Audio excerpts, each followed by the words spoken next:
All right, good morning, everybody. Hope you're having yourselves a fantastic start to the day. Happy Tuesday. And yeah, hope you guys are having yourselves a great day. Excited for what should hopefully be a profitable trading session here again. And we can look to build up on some of the momentum that we've seen here in the last couple weeks, right? It's been a really nice run of form here, and I don't see any reason why things would change. But generally, right, I'm speaking from experience here, but when I start to trade really well, when I start to trade and make a lot of money, the voice in the back of my head, right, or my internal dialogue starts to tell me that, oh, I should start to cut corners, right? I should start to be looser with my decision making process. I should start to be like my shit don't stink, right? So if I start to feel that way, then I start to take trades that aren't perfect A plus setups, or I start to look for opportunities that maybe don't match all of my criteria, or I take on bigger position sizing without actually having a justification to do so. And so when I have a good dopamine hit from trading, I want to make sure, right, that I'm doubling down on the things that actually made me successful in the first place, instead of changing my process to try to optimize for a result to continue basically along that path. And so yesterday, right, a few of you also had incredible trading days. Some individuals, right, passed their evaluations. A few people, right, got payouts, things along those lines. And so what we can't do here today is to allow that rush or that thrill or that dopamine excitement, right, to trick you into making a decision that ultimately is going to set you back. What we have to try to avoid, and I try to talk about this a lot, right, but it's those like self-inflicted gunshot wounds, right? The mistakes that are truly avoidable and don't need to cost us any money. And when we can avoid basically doing the stuff that sets us back 2 steps, or we can avoid doing the stuff that makes us like fight back to get to break even. If we can avoid those obvious mistakes, then it's a lot easier for us to compound our positive decisions and to actually get the results that we're looking for on a day-to-day basis. We started off the week yesterday by talking about how everyone here has the skills that they need to be consistently profitable. But sometimes what they're missing, right, is the self-belief that they can be disciplined over a long enough period of time to actually accomplish that. Or, right, they have an addiction to, basically chasing their dopamines and trying to optimize for a result instead of a process. The best traders in the world, right, and I will not put myself in this category, but the best traders in the world are the ones that can take, 5 losses in a row and then still behave like nothing has changed. And although that's not something that I may be incredible at here at the moment, that's the ideal, right, that I'm trying to work towards. The more that I can make my P&L meaningless, and the more that I can focus on just trusting my process, trusting my technique, trusting my strategy, the easier it is for me to, basically behave in the way that the best in the world do. So today, the theme of the day, or the obsession I'm going to have here this morning, is control the variables I can control. And so for me, that means not chasing trades that aren't there just because I've got FOMO because I missed an entry. That means not doubling down on positions when they go against me. That's going to mean not revenge trading and skipping things that aren't there. That's going to mean not having the fear to trade my setup just because there's some sort of knife in my stomach twisting me, making me feel like I should be afraid, right? So for myself, for hopefully all of you, the path to profitability starts with a level of commitment that I'm just not going to cheat myself of my future gains. I'm not going to try to optimize for a result for today and then cost myself the opportunity to get the result that I actually want tomorrow. We've never been one trade away from being rich, right? It's not the reality. Now, maybe we're a little bit closer with this pyramid technique if we get that mega result, right, like we had last week. But, that still fades, right? That doesn't give you that like general FU wealth, right, in one result. It gives you maybe a good month, right? Maybe a good year, maybe a good quarter, but it's not enough to retire, right? It's not enough to go, buy that house in the Bahamas and the Rolls Royce and all these sort of things.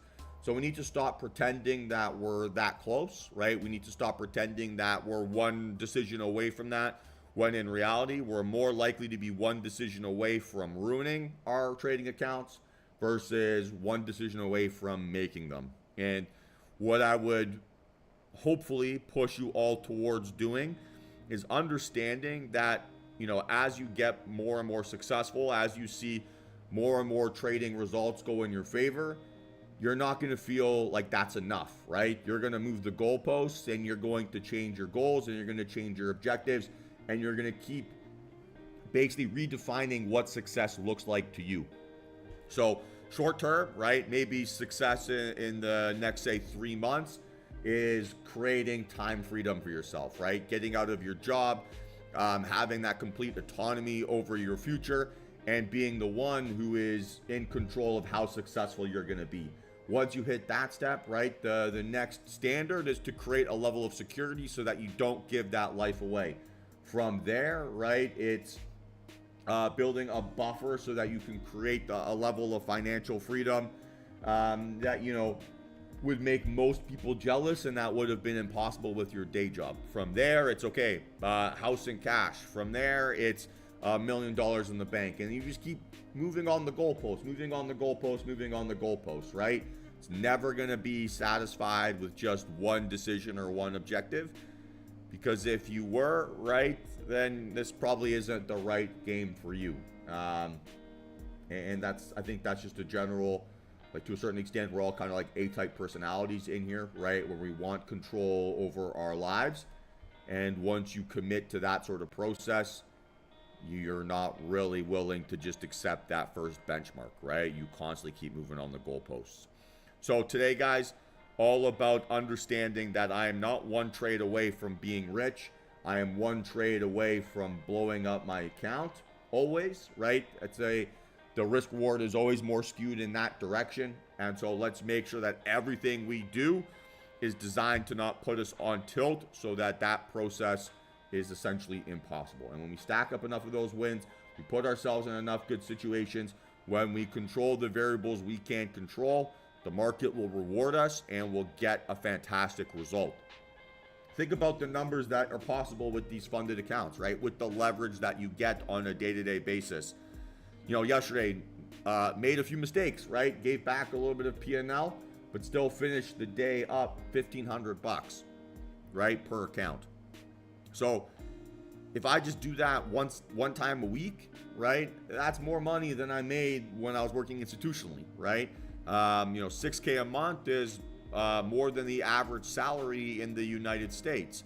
So just understanding that less is more, that our technique needs to be the one kind of true element, right, that we obsess over. That's going to be what makes us successful. That's going to be what puts us in situations where it's easy to be green. And so our obsession over not self-sabotaging is ultimately going to be our biggest driver of success. So I want everyone to commit to that here this morning, to commit to avoiding those impulsive decisions, to commit to avoiding those rushed trades, to commit to chasing P&L here today if they don't get the entry that they exactly want. And when we commit to doing that, then we're optimizing for that long-term result that we're all craving. And we're putting aside, right, the dopamine rush of the short-term thrill that tricks us into feeling successful. So with that being said, let's start mapping things out, have ourselves a big and successful trading day, and then let's go from there. So first things first, right, we've got the optimism index here this morning at 6 a.m. Nothing else in the afternoon. So maybe a little bit of a clearer period for us to trade. So let's start mapping things out, guys. What's the count on ES? Let's start there. And in the meantime, good morning, Suresh, Jeff, Dustin, Mike, Brian, Sarah, Solstein, Bugs, John, Gary, Steven, Rod, Jeremy, Adnan, Bergs, Jared, Nate, Craig, Michelle, Emil, Randall, Jen, Brian, Chaz, Juan, Ben, and Dustin. Hope you guys are all having yourselves a fantastic AM. And yeah, Dustin, you nailed it, right? It's an inside bar here today. So yesterday, right, we talked about how probably the most likely outcome was a day of consolidation because we were opening up in the implied middle of that previous day's range. And that's exactly what happened, right? That's exactly the story that got kind of sold to us here today, or yesterday, I should say. And so we're looking today for a resolution of that consolidation. So what would we need to see from a volume standard to suggest that is the case? And yeah, let's start there.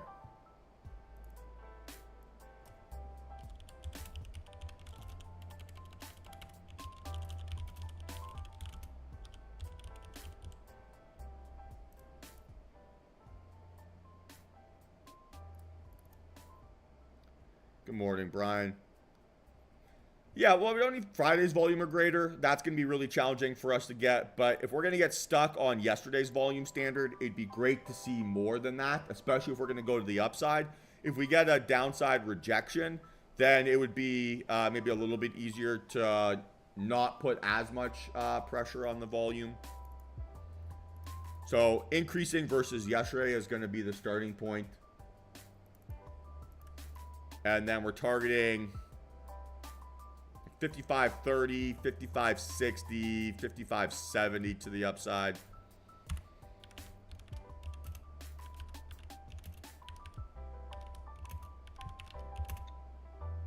And I'll just map that out towards 5,600. I'd be surprised if we got there this morning, but you never know.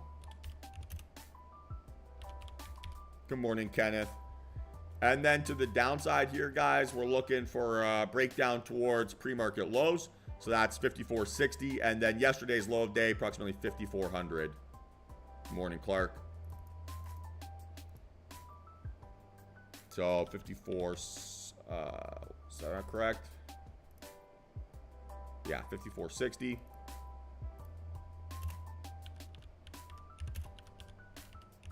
Good morning, David. Good morning, Tanja.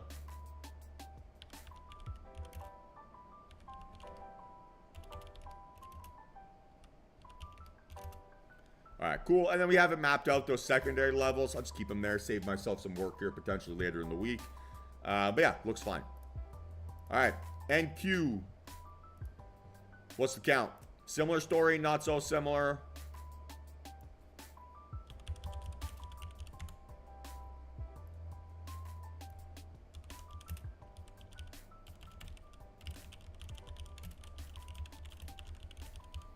Yeah, very similar story, right? Inside bar as well. And we're going to be targeting a move towards 19,000, then like 19.1, 19.2, and then all the way up towards like 19.6.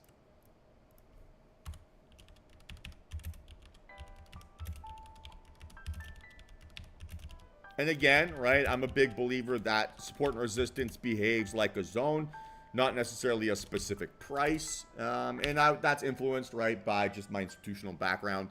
Like, we would never be told, okay, buy at 19.6, right, or a very specific price. It would be given a range, right, to purchase, and then we would get basically a narrative to fall in love with after that.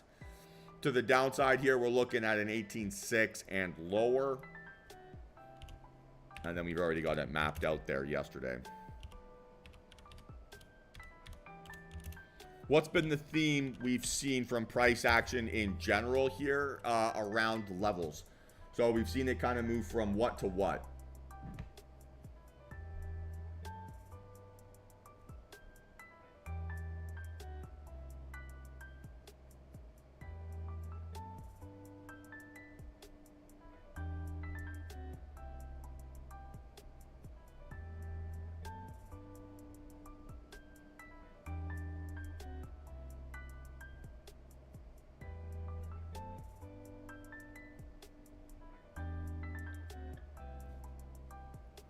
Yeah, psychological level to psychological level, spot on, right? And so it's not really a surprise that we're stuck at that like 19,000 pre-market here, right? We're just under that 5.5, right, on ES. So we've got reasons to not necessarily be super paranoid about those levels, but we just want to be aware that, hey, we should be a little bit conscious of how they're going to behave around those zones. and then we can go from there. All right. CL, also an inside bar here. So not too much is going to be changing, right? We're targeting, okay, we're at 69 bucks pre-market or just under that level. So very similar story. So not too much is changing from this. Again, I'm less and less optimistic, or I should say I'm less and less excited to trade CL here recently. I get more than enough action trading the indexes. They give me more than enough looks. So I'm kind of more focused on trading those versus anything else. And certainly can't complain about the quantity and quality of trades I've been getting in the last, say, 2 months. So no reason to really hyper obsess over this. All right, Apple. Green candle, increasing outlier volume, right? Gap down. So 2 out of 3 here to the upside. Surprise, surprise, the new iPhone not really changing.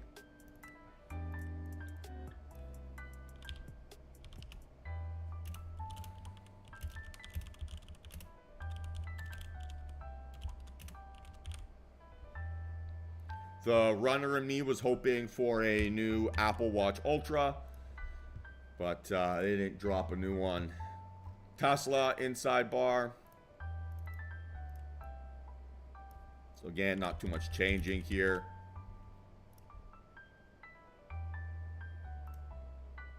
Microsoft inside bar as well, right? And still looking, we're going to go for like a 411 breakout or a 400 breakdown.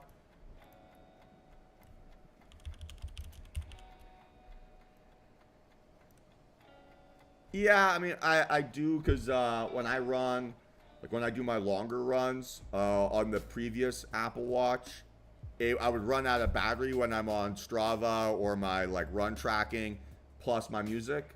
So this just honestly gives me the battery life to be able to do, like, you know, my half marathons and beyond.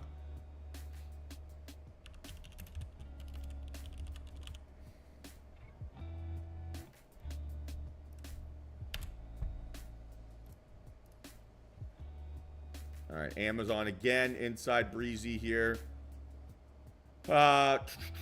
Still think that 180 is going to be the starting point for me for a breakout to the upside.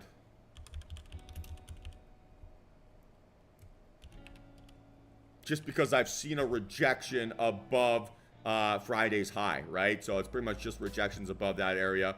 So I'd rather invalidate that instead of being too aggressive. And then to the downside here, not really too much changing.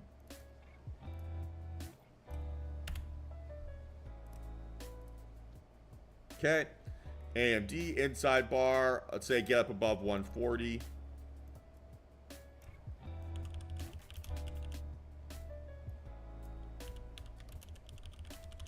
And then to the downside here, under 132.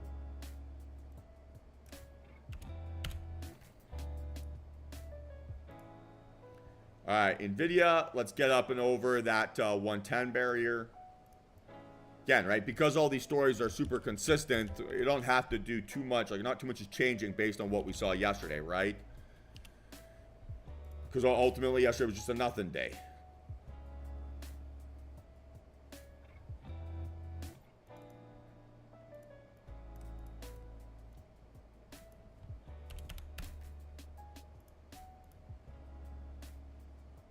Okay, Meta under 498.50, fine, or a breakout above. I mean, this is not the biggest gap up, 524.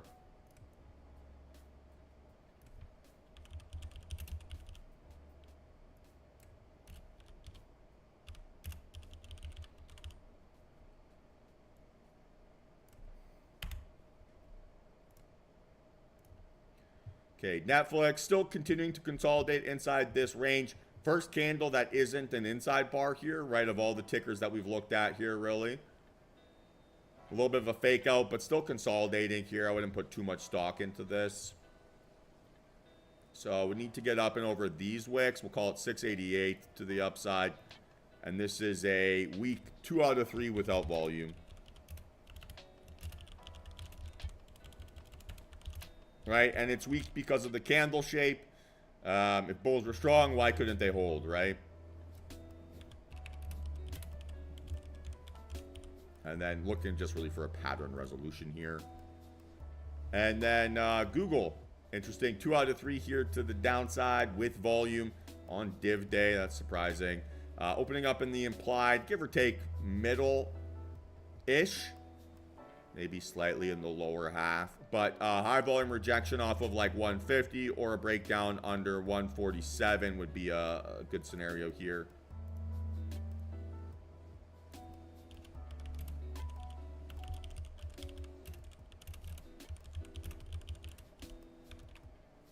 Cool. And then VIX hanging out at 19.11. Never forget. So we'll see how this thing basically behaves, right? We'd expect obviously VIX to climb if we're seeing we'd expect the VIX to climb, right? If we're gonna get some good downside follow through, we'd expect it to probably drop under 19 if we have a good bullish narrative. But from there, I mean, I think we're just looking generally across the board, right? We've got a very consistent story of consolidation. So we're looking for a resolution here today, right? And the more consistent the story is, easier it is for us to get a trend day, right? Or a consistent bit of price action. If it's like chop, chop, chop, chop, chop, then again, we're going to have to fight and wait and be really patient for our scenario. If it ends up being really textbook, like, bull day, awesome. We're going to want to see like that happen across the board. If it's going to be a really textbook bear day, we want to see that happen across the board. If we have one name breaking out, one name breaking down, well, we're probably going to get stuck in a period of consolidation here and just going to have to wait it out. We've already talked about this a little bit this week. But markets, we got the futures roll, right? That's going to start to pick up a little bit of enthusiasm, especially as we get towards like Thursday, Friday, Monday. Monday, I'm debating taking the day off, as that day is going to be pretty untradeable. So we'll cross that bridge. We'll get close to that or make that decision in a few days. But yeah, like with the futures roll, right? Big moves are going to get exaggerated here, as that's going to be an opportunity to get, basically a move right towards the next contract. So could be a little bit of an extra volatile session, right? If we do get that exaggerated move. And that would be fantastic, right, to finish off the move with some really good enthusiasm. So definitely optimistic that we've got some potential here in either direction. But let's just make sure, right, that we do get a good volume standard to confirm that story. And then once we have that, let's go from there, right? For me, all about controlling the variables I can't control here today. So it's just not front running any ideas, not getting like too emotionally invested in my thesis, and just letting the market tell me what to do. And then from there, right, make a plan, take the information that the plan is giving me, and then make those adjustments so that I can maximize my P&L. My focus here a little bit for myself is protecting my P&L a little bit better than I have been in the last, yesterday specifically, right? I still feel a little bit, not bitter or anything along those lines, but just felt like a bit of a loss after giving back about $1,500 on that trade. So if I can avoid doing that, right, close my position as my P&L is increasing, I'm going to optimize my return even more, and so that's definitely a good priority. So just finding that fine line there with that pyramid technique is something that I need to start thinking about a little bit more aggressively, and something I'm going to try to focus on here as much as possible. Hey, good morning, Howell. Good morning, Devin. Welcome. Any questions here, team? Any questions?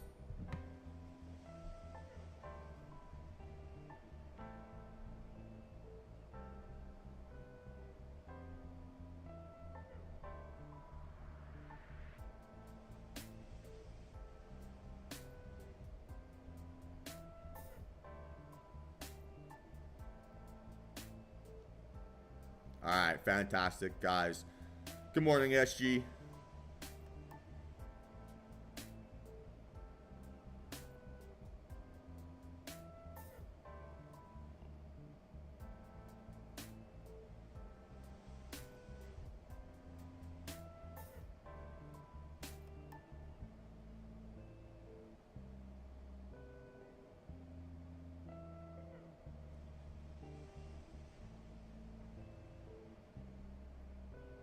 All right, guys, perfect. So I'm just going to make myself a cup of coffee, spend a minute or two here visualizing a successful trading day. and then let's absolutely crush it, right? It's been a nice market for us recently, so let's keep building up on this momentum and start seeing some big numbers across the board. Be back at it in a few minutes, and we'll chat then.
All right, guys. So the coffee is strong, the dog is happy, the market is volatile, and we definitely have a lot of opportunities here potentially for us here this morning. So let's put ourselves in situations where it's easy to be successful, right? No chasing trades, no over trading. Be happy with your P&L regardless of the outcome it is here today. If you're down 500 bucks, cool. If you're up 500 bucks, cool, right? You don't have to try to pass your evaluation all in one go. You don't have to try to make $100,000 all in one trade. So let's see how things keep going here, guys. And let's focus, right, on not giving back our P&L, right? That's primary objective here, number one. And then from there, focus on maximizing and executing our technique with precision and just putting ourselves in situations where it's easy to be successful. Hey, Oz. Welcome back, sir.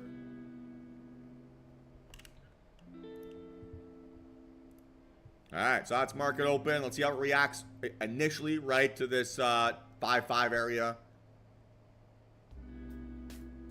Huh. Don't make me laugh, man.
Pretty good upside moves here so far across the board, right? So if we're looking for that consistent narrative, we seem to be getting one, probably more to the upside than to the downside. I mean, I shouldn't say more. Clearly more to the upside here. NQ at that first psychological level.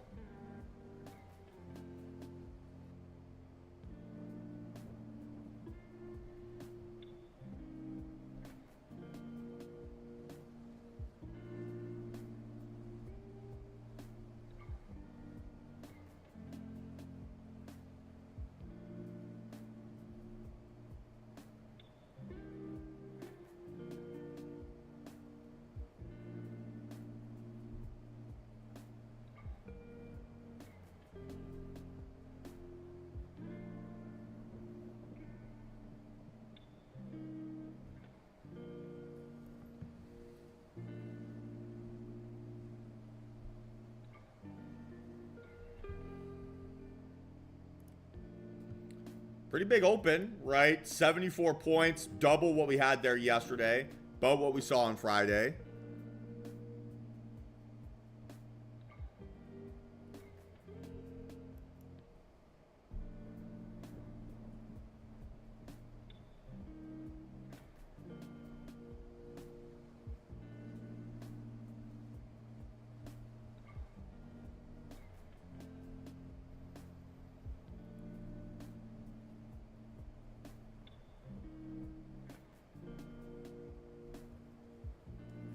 So good volume, right? Absolutely good volume.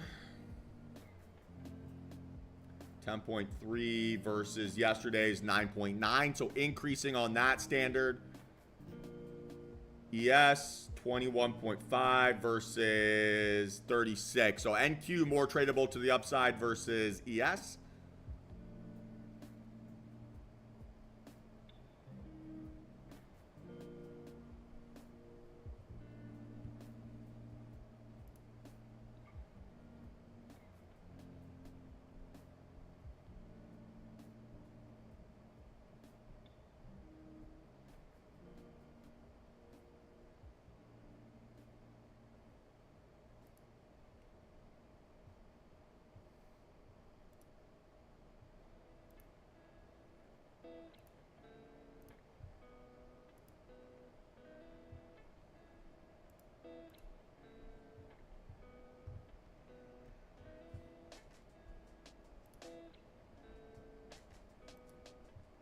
To the downside, right? Maybe a little bit of an easier story on ES than NQ.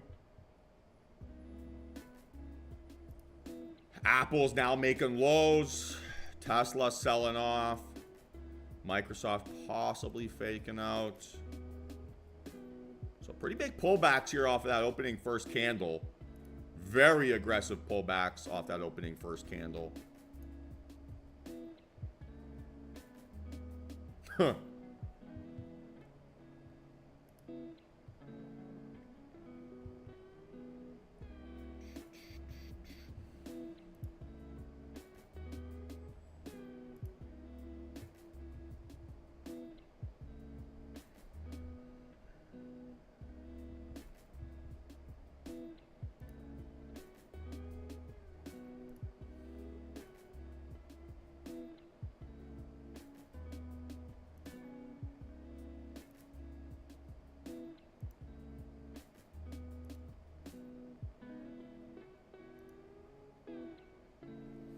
So far, so volatile, but no real setup here yet. So I'm chilling.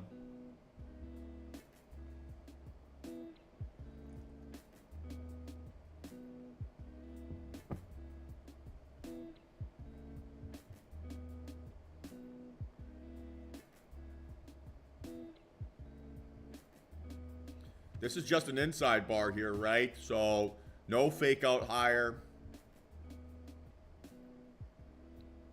The range on ES, not good, right? Versus the range on NQ, significantly greater.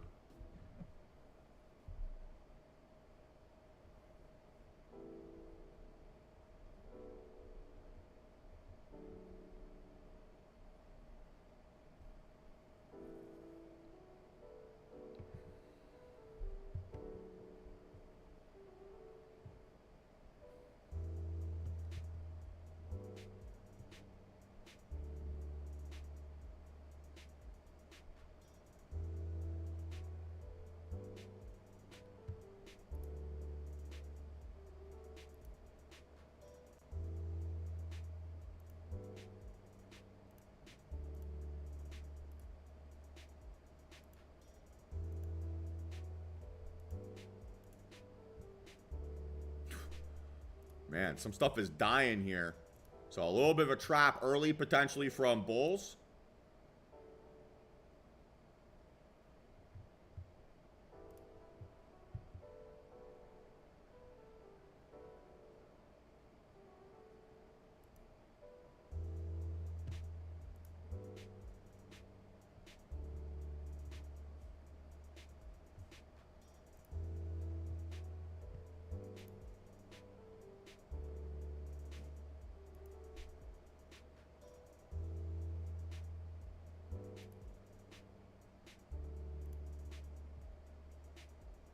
But no edge here yet, guys. No edge, right?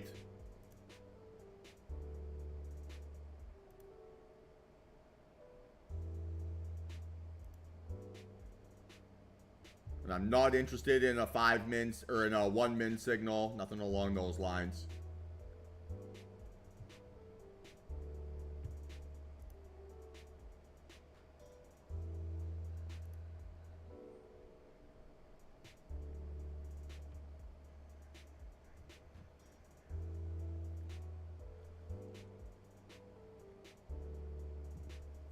So for now, just enjoying my cup of coffee, right? Taking a breather, watching how this volume behaves. We know we have no data here today at 10, right? Double check on Forex Factory. We got some Fed speak. It should be okay.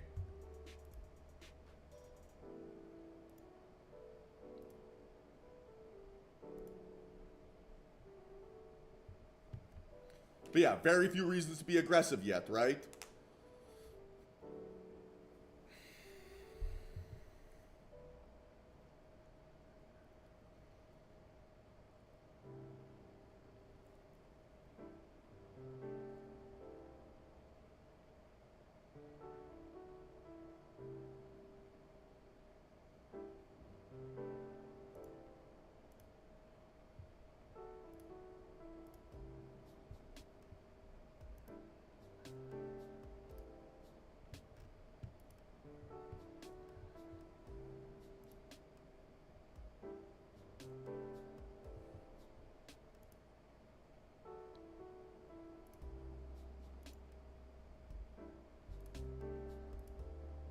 Got a few names that are holding up maybe a little bit better than I'd like.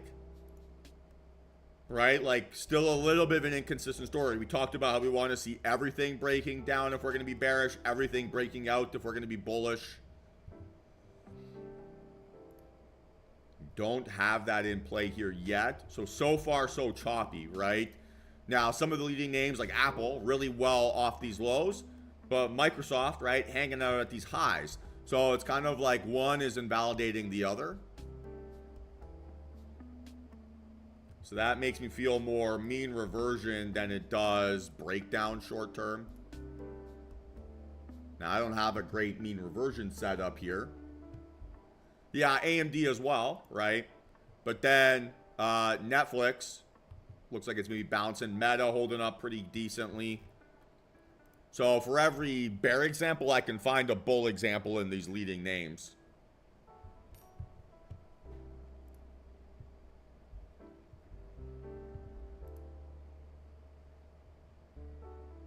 So why aren't we interested in this here on NQ? If we're going to say that this is which setup, right, of these three, which one is it?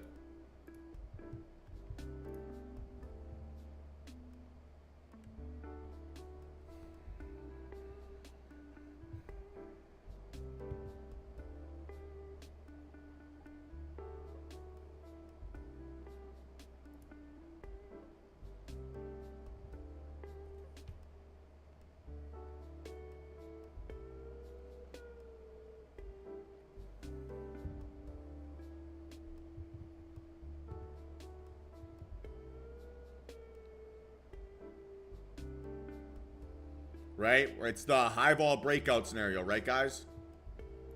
So if we don't have the high volume, we can't say that it's the high vol breakout, right?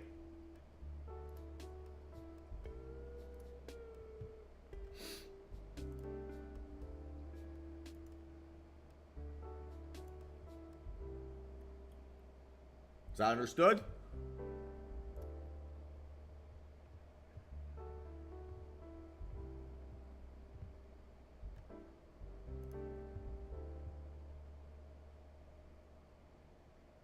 Yes, no, maybe, hopefully.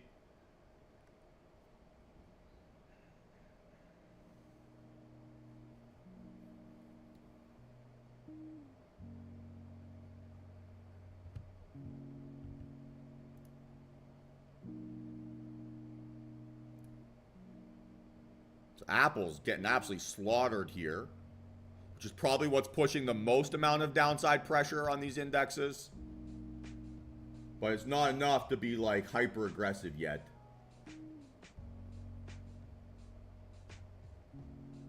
Talked a little bit yesterday about that Apple event is often a sell the news type scenario. Might be getting a little bit of evidence of that early on here this morning. Everyone's like, oh, nothing changed. Well, there's hype for nothing.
Okay, so Apple maybe finding a few bits of support here. Let's see. But no reason to be aggressive here yet, guys, right? We've got no evidence to suggest that we have an early opportunity. We need to see high volume separation away from these lows, right? Or a high volume fake out at this point.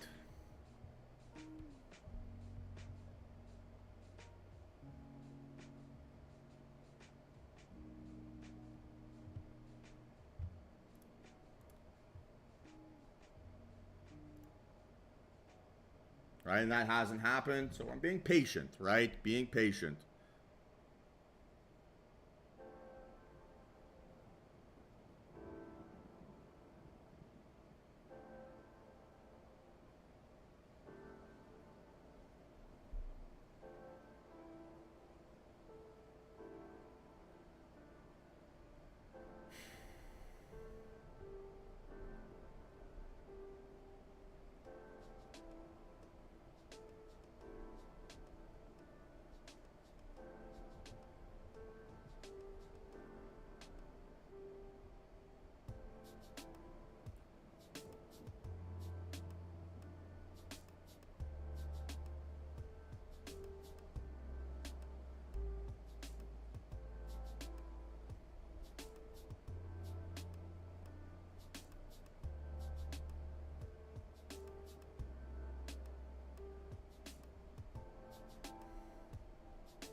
Look at ES, right? Still continually struggling around this 5-5 area, right? No joy here yet.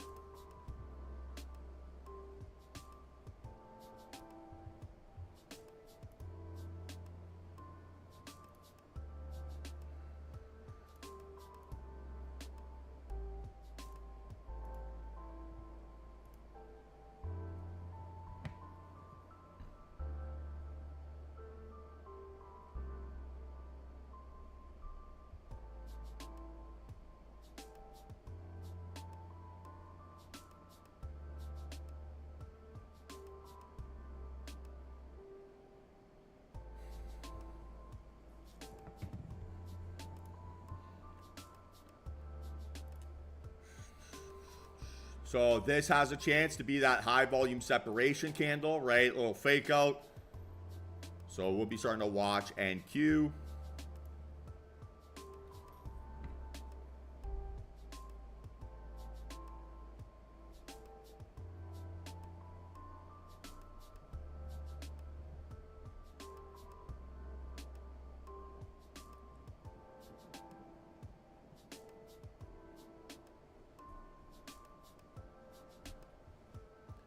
Okay, so watching NQ here to the upside, guys, right? Second most bullish candle, increasing volume. Let's see how this closes.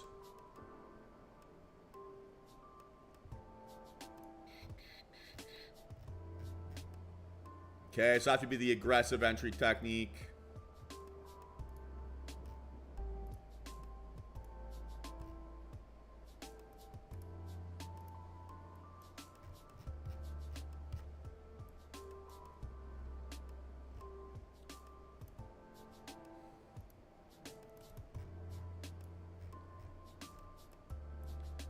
Okay, so watching closely here. Oh, this is getting annoying.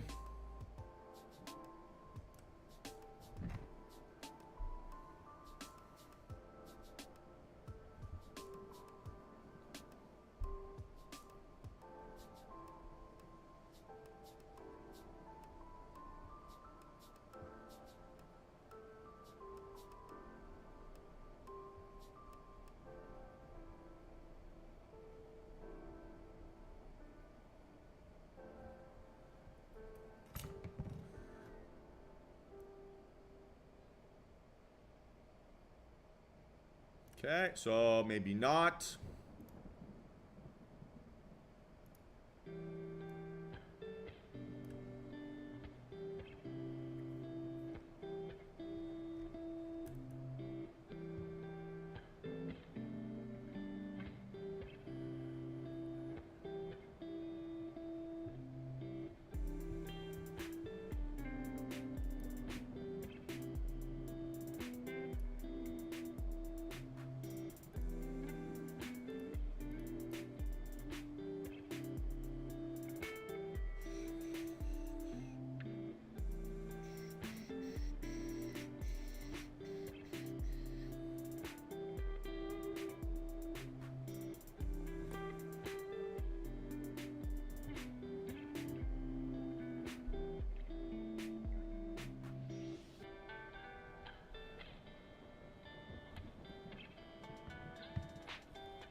So why is this not a signal for a downside play?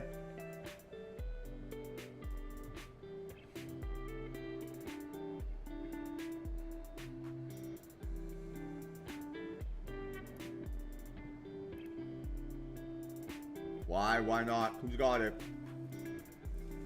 Well, candle didn't close outside of the range, right?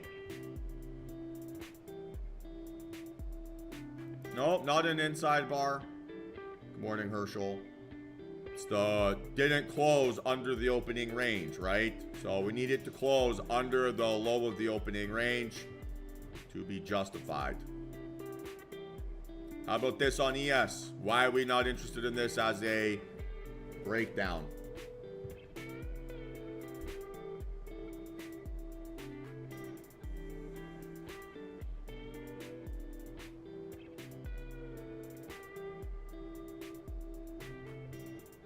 Yeah, volume's not outlier, correct.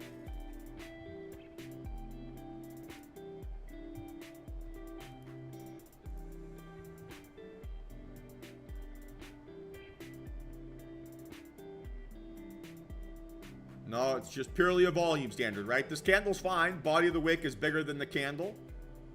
But I want increasing outlier volume, right? Not just increasing.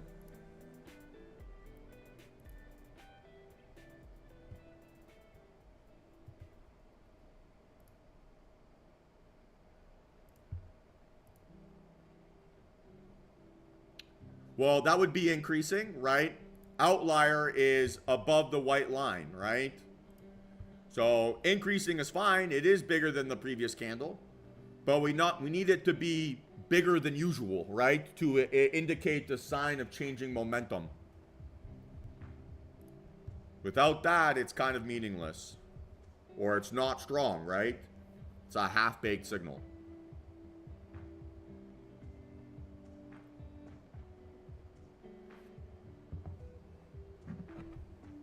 So far, we've missed out on nothing, right?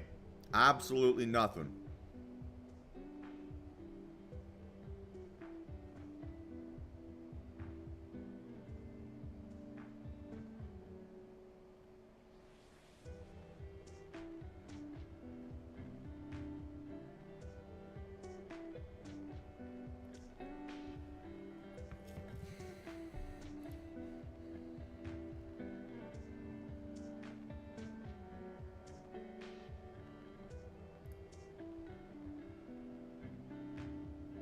Can? Yes, can't get above 5,500.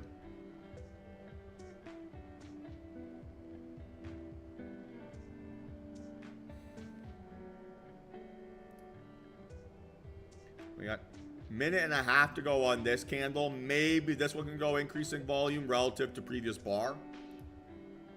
Maybe.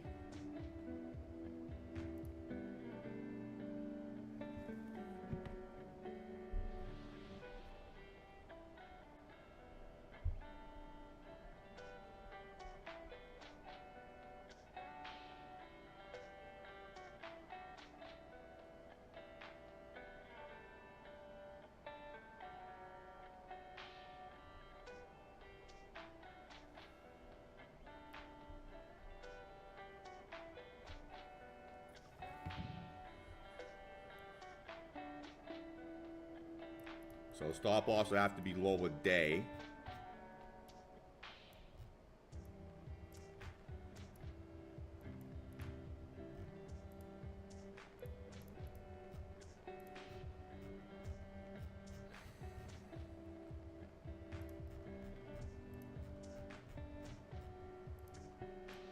Okay, better. So 15 seconds to go. Let's see if we can get increasing and outlier, right? It is increasing. ES, don't have the volume to trade this to the upside.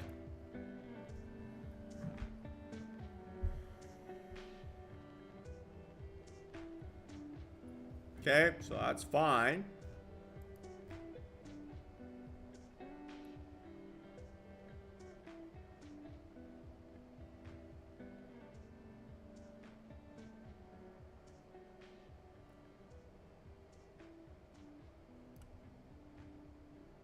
So now watching for the aggressive entry technique here, right?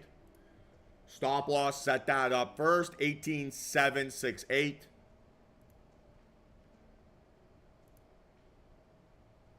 And so now look for stairs down.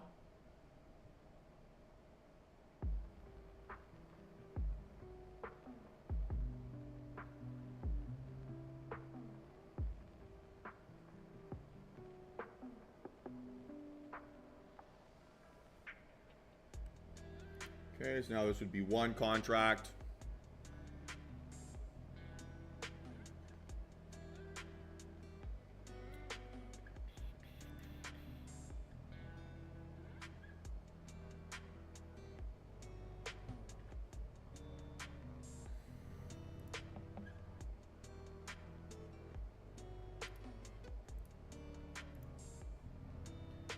Okay, watching here, watching closely.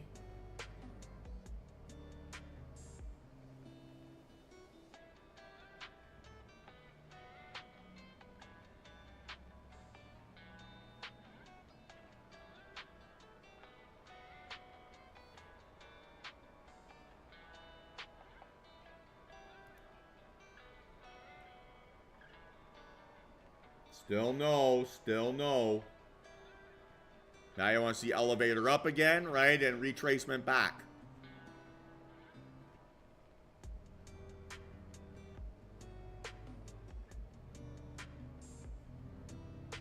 Still no. That's better.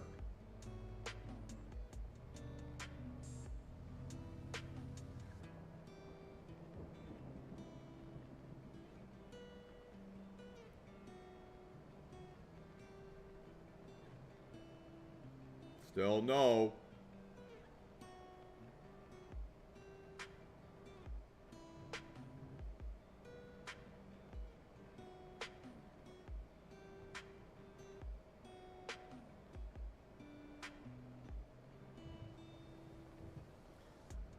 Do feel a little bit like I missed that perfect entry at like 81.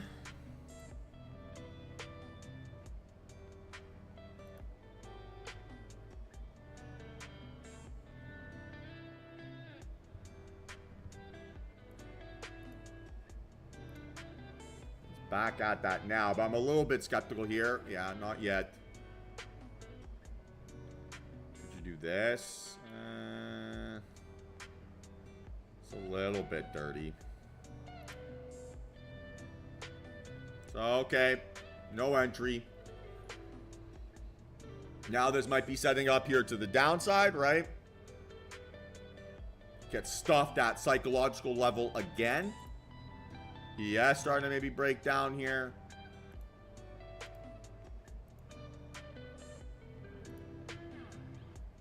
Oh, it's making us work again.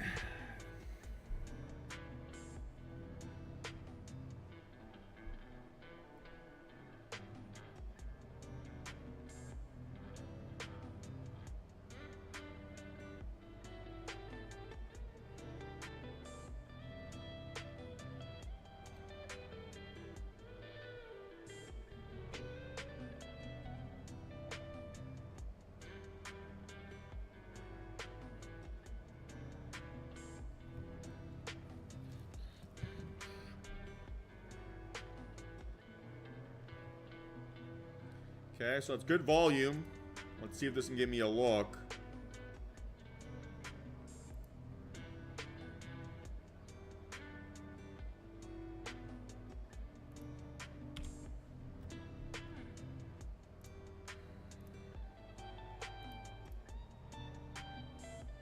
Yeah, pretty choppy start to the day. Again, we're getting those inconsistent stories, right? Some of our tickers are giving us higher highs. Some of our tickers are giving lower lows. So we talked about if we get that inconsistent narrative across the board, most likely outcome is another chop day. Seems to be a little bit of what's going on here so far.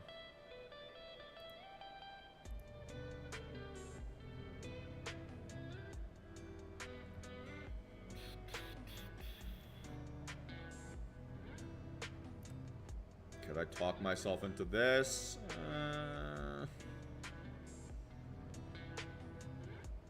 Projection off of area.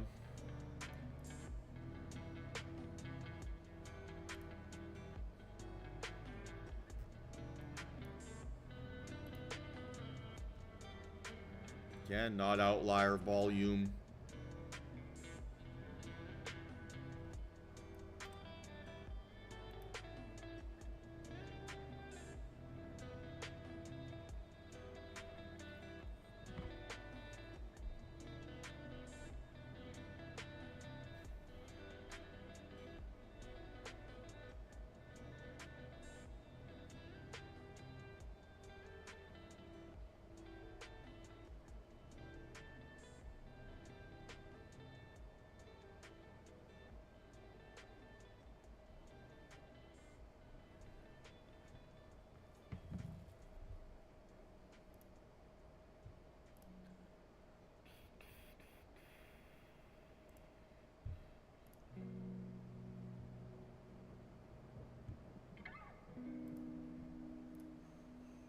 Huh.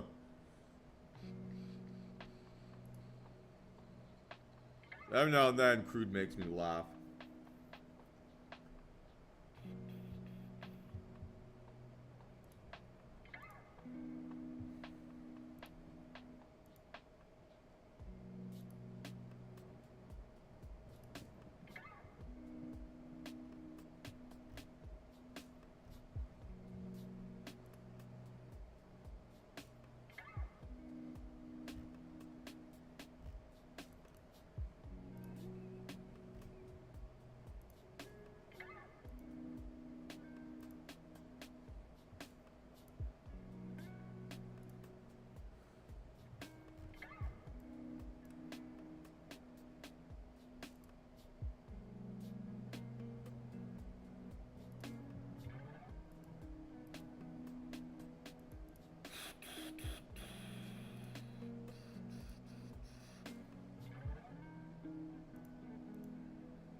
Still being very patient here.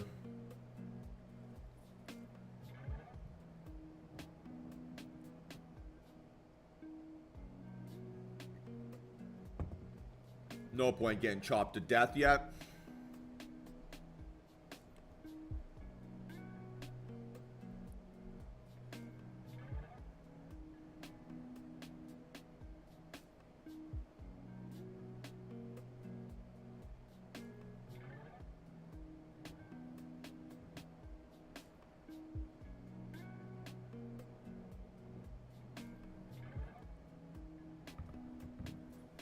A little bit, yeah. A little bit.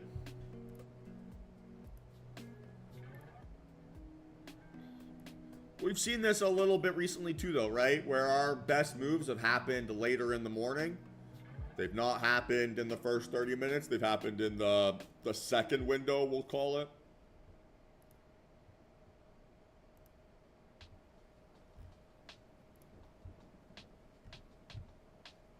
So, seems to be no different than that yet.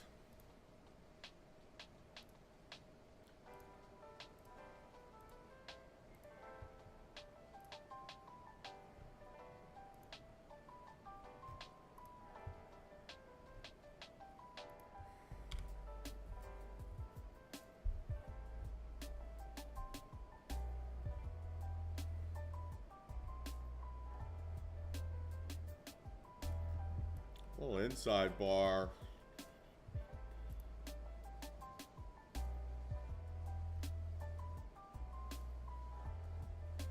Rejection, bearish engulfing.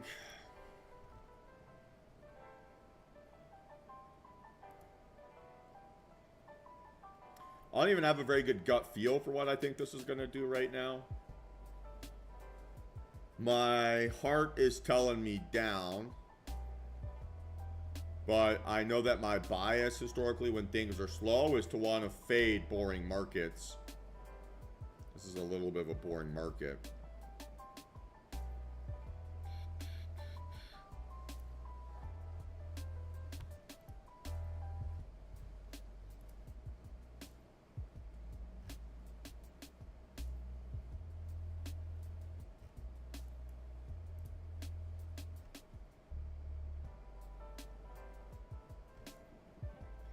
Can double inside bars here on the 3. Not great.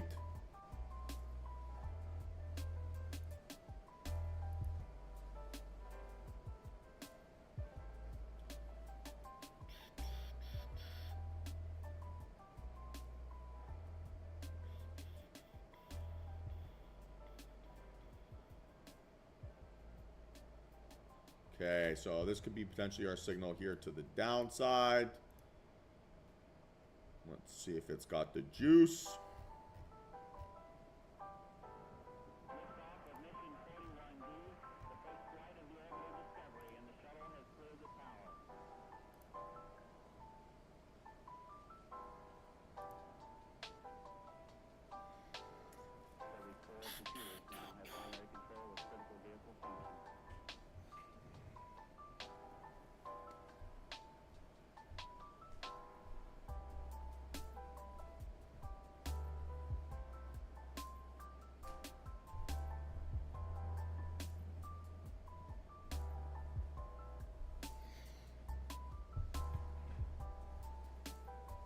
Yeah, I mean, same thing with ES, right? Problem with ES, though, is I just don't have the volume standard that I need to justify trading here.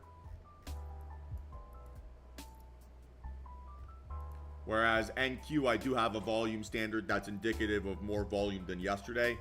So if I'm going back to my strategy documents, right, and I'm looking at what it says for inside bar, right, the confirmation standard is here, right? The key difference here is that we don't have the bias of volume supporting this trade. We need to see the volume step in. I believe that means that the opening 5, 10, 15, or 30-minute candle has larger volume than any volume bar / candle we saw yesterday. So I have that established on NQ. I don't have that established on ES. So systematically, I have to be able to filter out that setup. Now, if we can get a reversal here that holds above that 800, this could be my signal.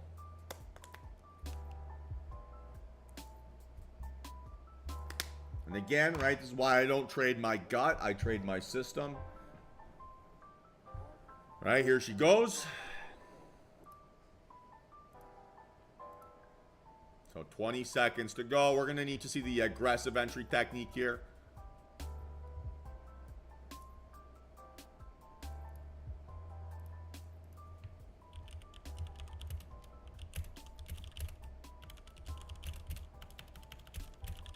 And it needs to hold above 18.8. Okay, so it did. Good volume, right? Good volume.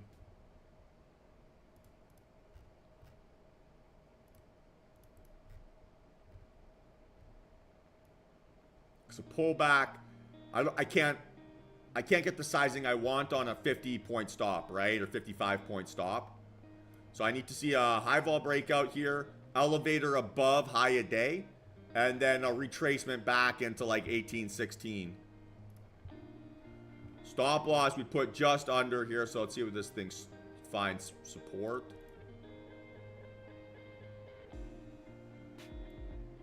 If it's going to pull back, it has to be a massive pullback, and I'm going to be too nervous to trade that at that point. A huge pullback would be indicative of chop more than anything else, in my opinion. So I'm going to lose the ability to trust it, basically, right, if it pulls back too much.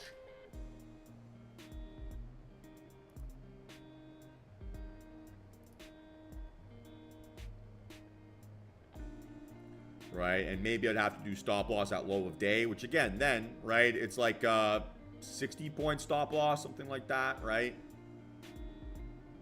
I'm bold, but I'm not that bold.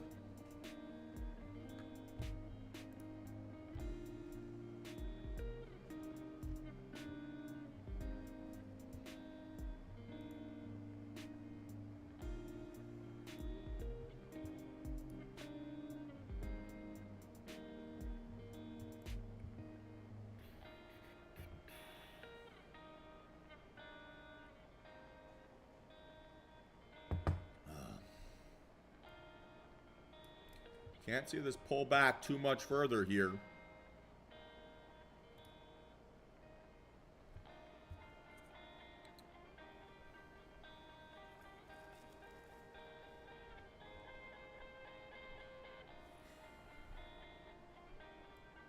Right? Like, I can't trust this now.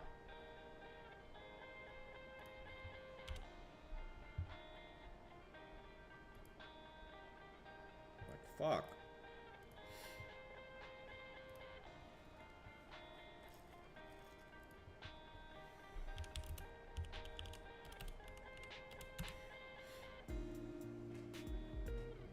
So now this is giving me a possible look here to the downside, right? We should get increasing volume with 30 seconds to go. Needs to close under the green box.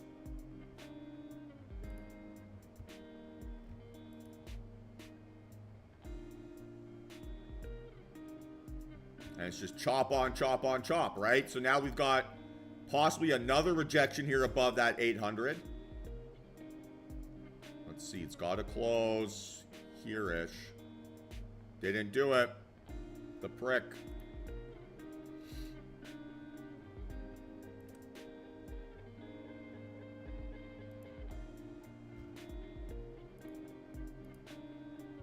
So wait for this thing on the 5 now.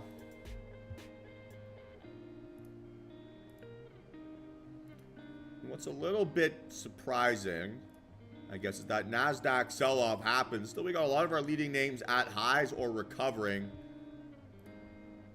So let's continue to watch. 2.5 minutes to go with NQ here on the 5-min. We should get there from a volume standard.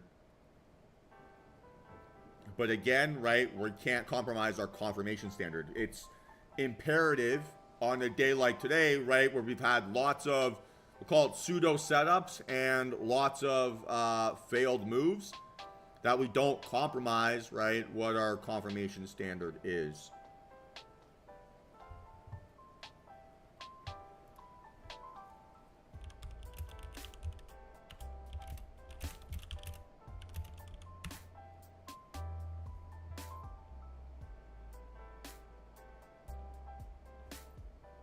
We've got plenty of space here, guys, right? We've got plenty of space, so it's going to be not a huge deal, right? If this candle's big, because we should be able to get a pretty good risk-reward ratio, right? Even like this. So, $1.20 to go. Let's see how it goes. New lows. Man, what a rip. That is what I call, for lack of a better term, fuck you price action. Right? It's telling, you have your setup and it's like, fuck you. Not today. It's the Owajalon rejection.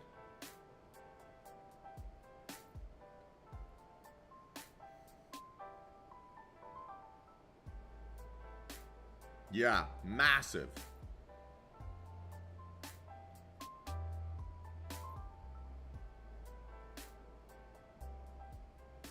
Okay, so I want to see this close under 18.7 here. Starting to set this up, right? 20 seconds to go. And again, all we've done here is avoid obvious mistakes. And we nailed it, right, on that don't trust the pullback if it's too deep, right?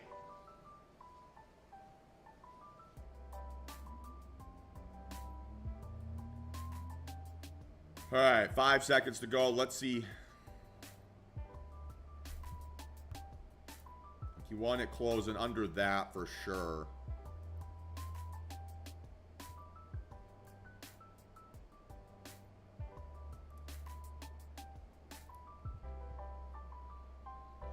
So as is, stop loss have to be 716. Call it 720. 18,720.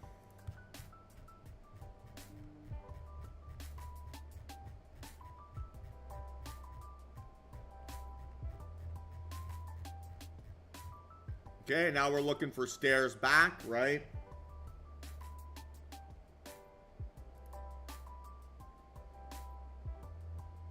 It's gonna be a one contract play. One contract play.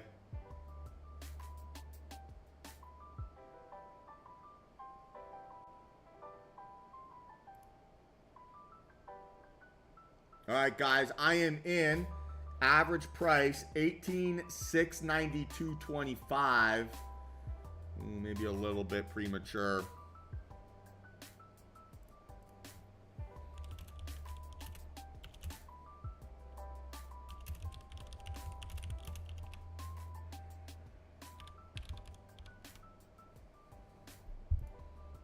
Stop loss at 720.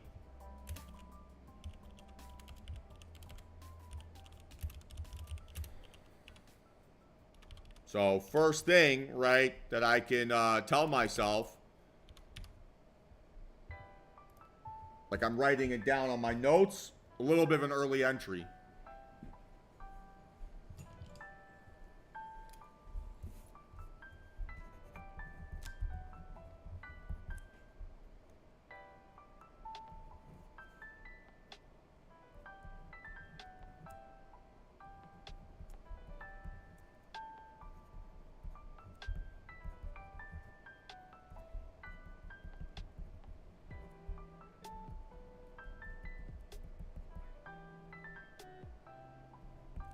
And I just wrote the note. Did I get tricked into it?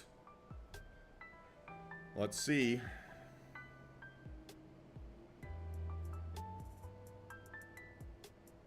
Okay, so I just got stopped out.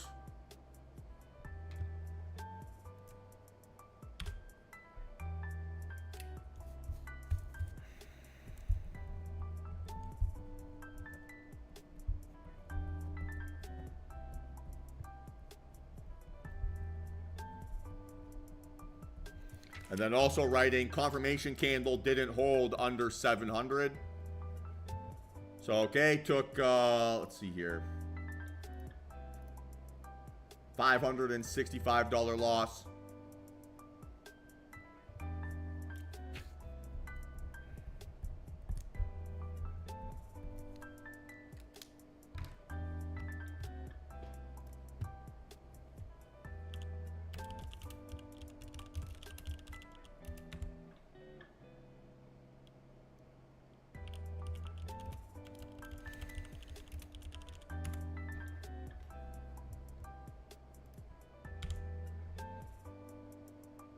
Okay, nasty work here so far.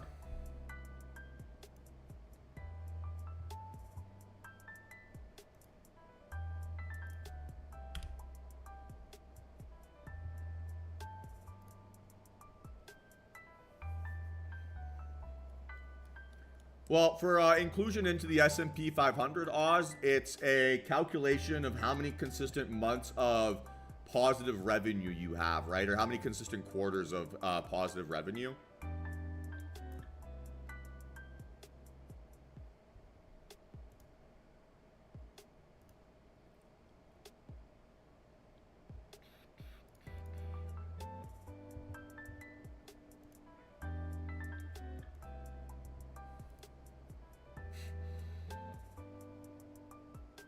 Man, these are some fuck you bars today.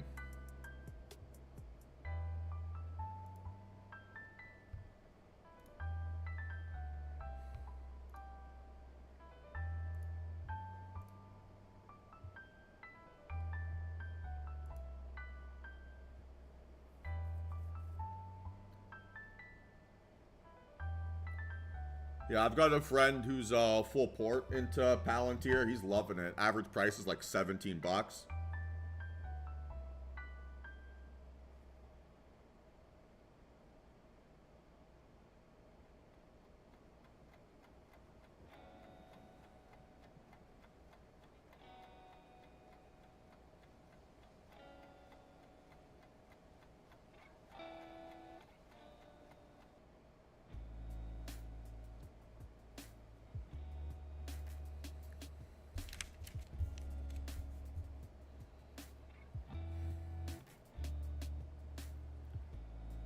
Why rough, Jeremy? What happened?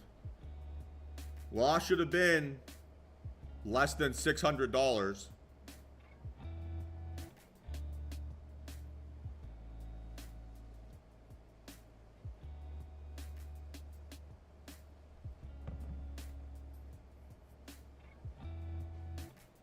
A third of yesterday's P&L, right?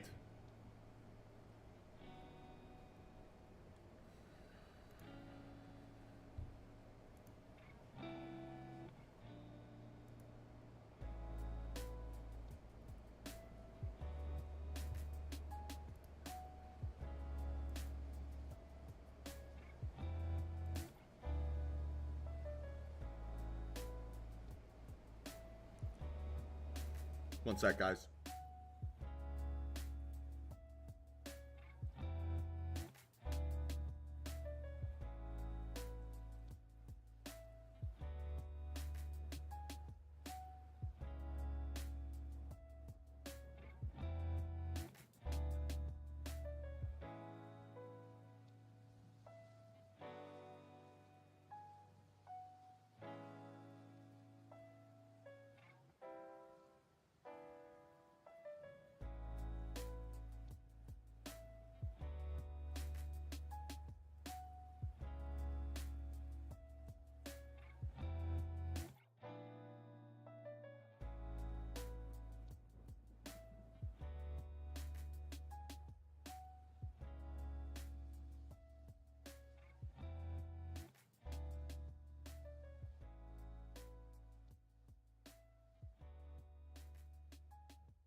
All right, man. Well, don't make the loss personal, right? It's just a number. $350 is very easy to recover from one trade. So you can't live and die with each result, right, guys? Very, very important. I know easier said than done, but that's why we do these one contract positions, right? So when we get stopped out, we're one trade away from new all-time highs.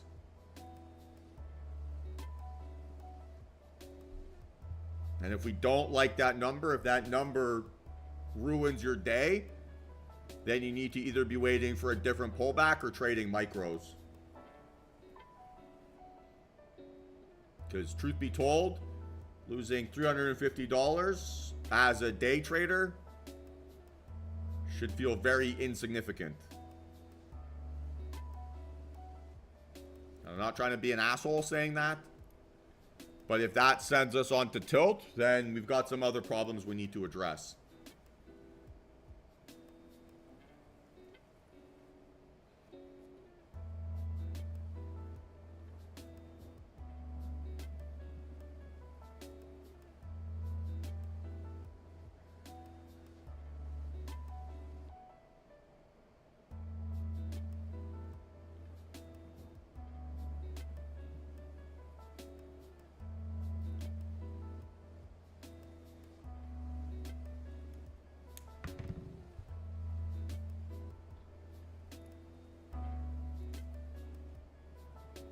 If I do think about this objectively, I probably should have talked myself out of this one. Right? We talked about not holding under that 18.7, and it didn't do that.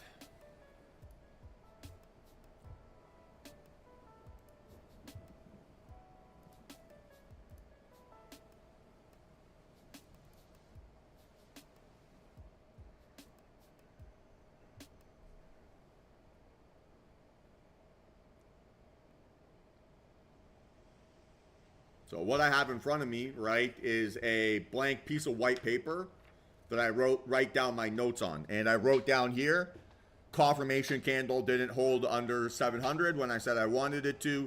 Early entry, tricked into it, question mark, right? So tricked into it means, okay, did the chop maybe feel like, oh, this was going to be the move, whatever you want to call it.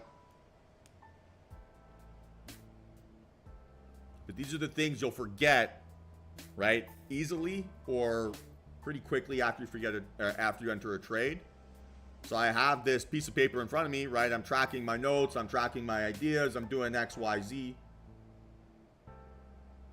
So that if I do have to write a journal entry, right, or I will when I do write my journal entry, I've got all the information of basically how I felt in the moment, right? Now, am I cool losing $565.87? That's well within my max loss number. I'm happy with that. I can take 6 of those losses in a day, right? Then still be under that number. So I can't make it personal. When I make trading losses personal, I'm screwed.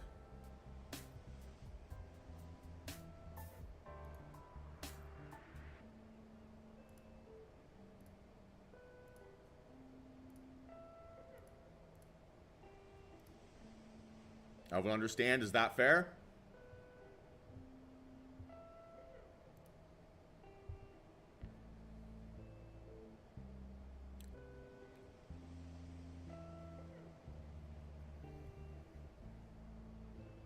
So what we can't do, guys, right, is we can't assume that every trade is going to be a win, right?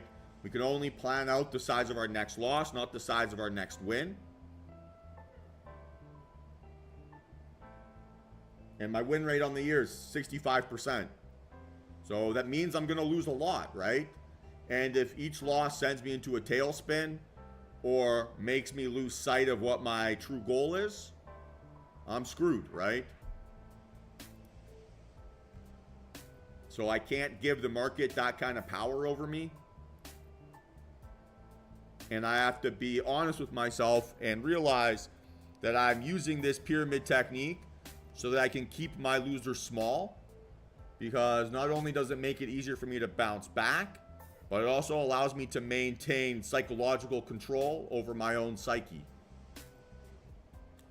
Now everyone has a different number that breaks them. So not to say that one number is more significant than other. That's a personal question that we have to all answer for ourselves. But if no matter what, we expect ourselves to be correct 100% of the time, we're screwed.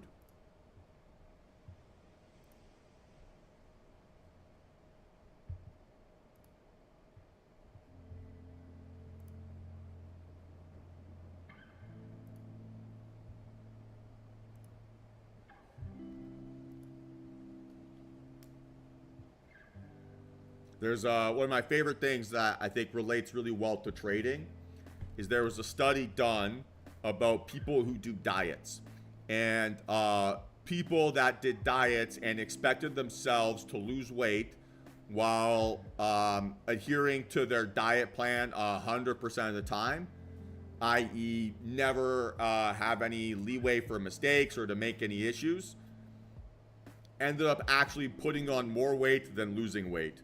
Whereas the people that expected themselves to follow their diet protocol 85% of the time or 70% of the time ended up actually losing more weight than the people that didn't. And so for me, that's very similar to trading, right? If I expect myself to win only, say, 50% of the time, right? And I win 60%, awesome, right? I'm outperforming my expectations and I'm putting myself in situations where it's easy. But if I expect myself to be correct 100% of the time and then I have a loss, that loss is likely going to spiral me and put me out of control. So now here on this 5-min, we have another setup, right, to the upside this time. And I can trade 6 of these, right? Potentially 7 of these ideas here today and still have an expectation of finishing the day green. So I am focusing on losing small, not winning big. When I focus on losing small, I make it easy to win big. And not every day is going to start off with a win, right?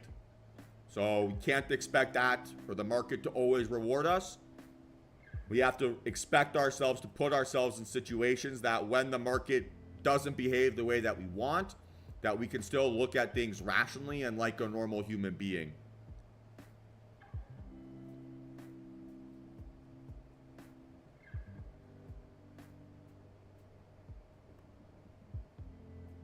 And if it's going to chop about and give us all sorts of chaos, that's fine too, right?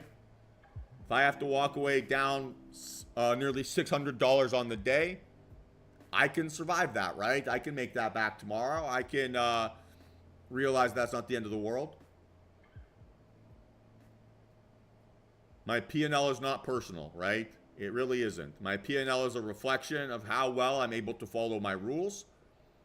And my rules are based around executing probabilities, not certainties. Right? The only certainty in trading is that your next loss is around the corner.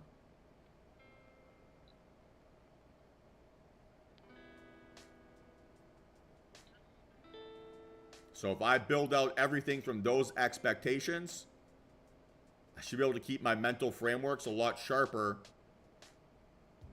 right, than someone that expects perfection. So we're never going to be perfect. We're going to make mistakes. We're going to do things wrong.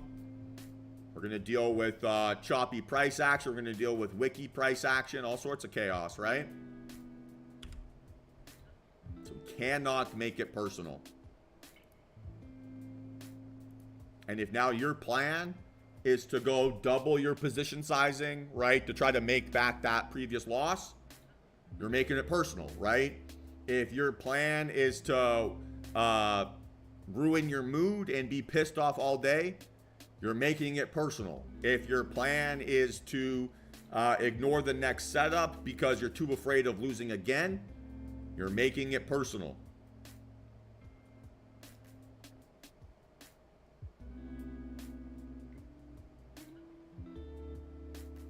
Don't do that. It's only going to end one way.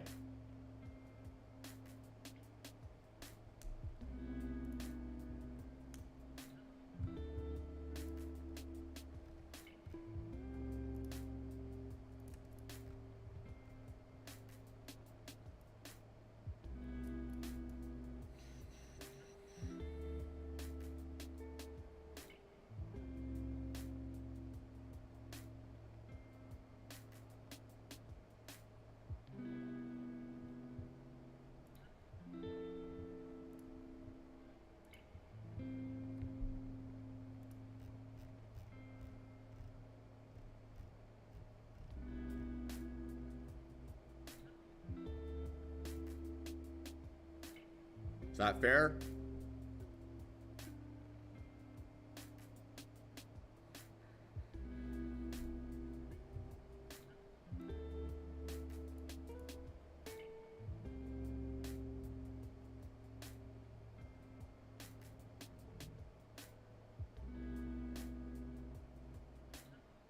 Remember, guys, it's the best loser that wins, not the best trader.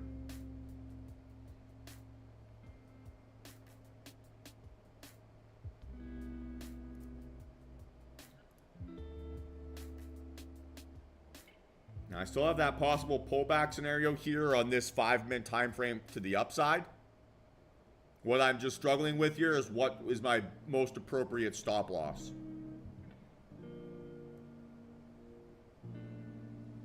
Right, a stop loss at low a day would make sense. Stop loss at that low of that confirmation candle maybe puts me right at risk of getting faked out. Yeah, 100%, Judson, 100%. And we target, right, a 1 to 3 risk reward as like a starting point.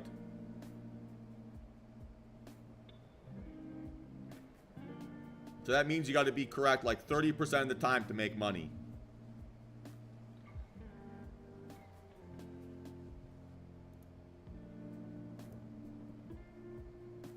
So it gives us a lot of margin for error, right? And making back a 20-point loss or a 30-point loss on NQ, that happens in one candle. We've seen that multiple times today even.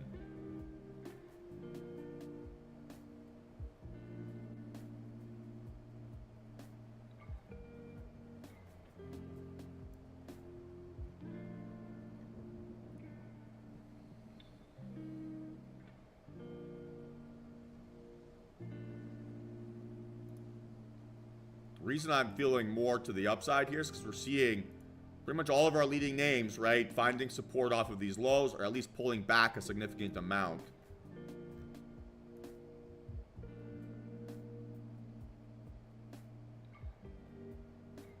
But I can't. This is too much risk, right? As is. 70 points of risk, too much.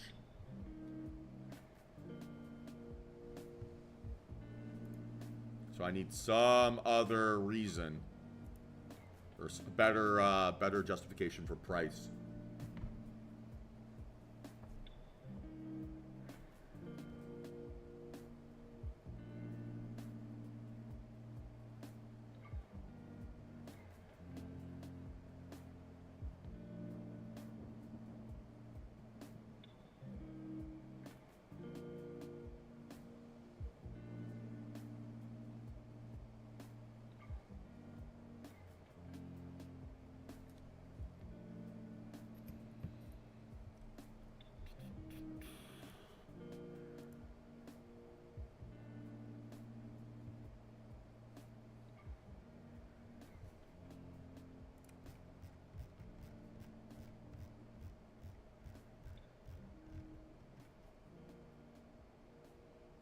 $83.75 would have to be your stop loss, which means that one contract you're risking about $1,300, right?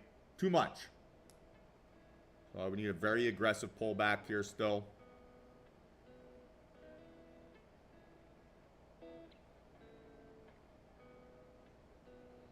And if I don't get it, no big deal, guys, right? I'm happy to walk away down $600 on the day.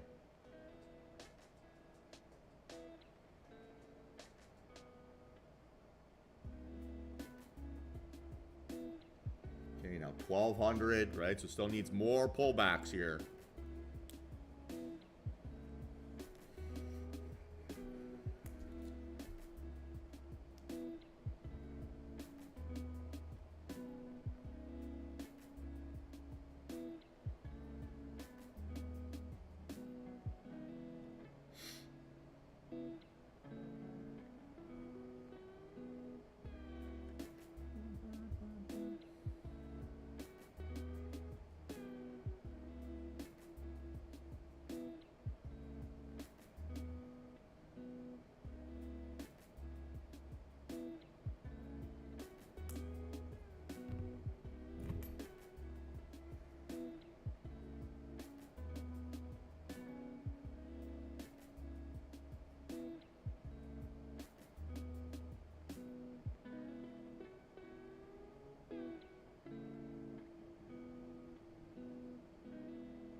So, I mean, I thought about this, right?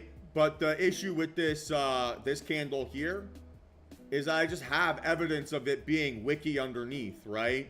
So I've seen price action fail at that area here before. So I'd rather not get faked out and see it move. If I make a new low of day, then I can clearly say that I've been invalidated. Whereas if I place my stop loss at like 708, I could get faked out an extra 20 points and then bounce and still be, you know, within reason.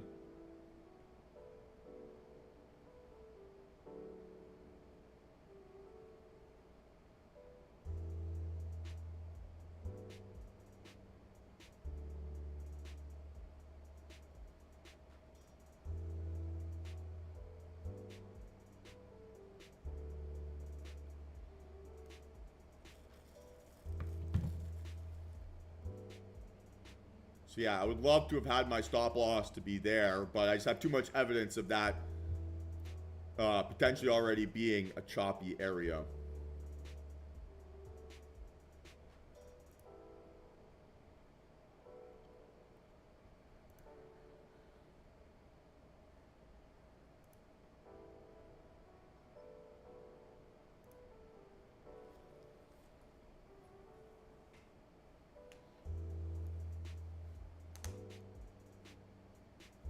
If there was a little bit more separation on this candle away from that low, then for sure, that would be an easier argument to fall in love with. But don't have that.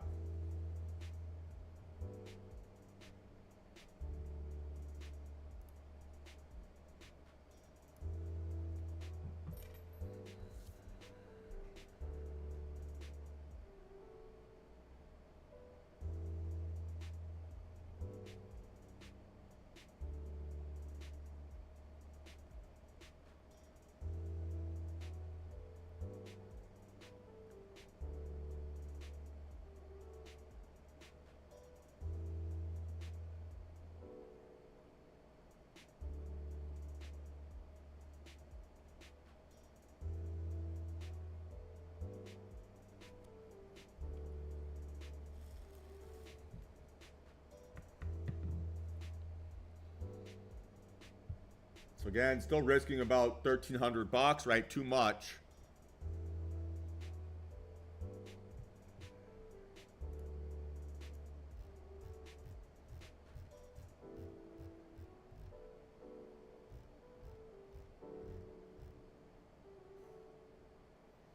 I need an entry under like 18,720 to even start to consider it.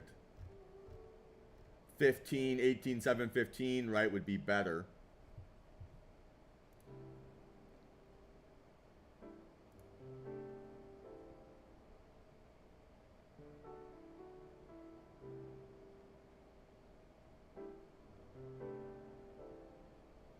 So that's what I have as my limit price set at the moment. 18,715.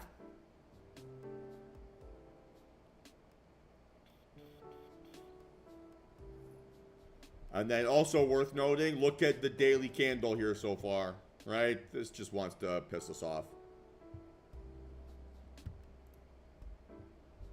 It's this green box and these red lines that you see here, Nicholas. So it's a visualization of this strategy.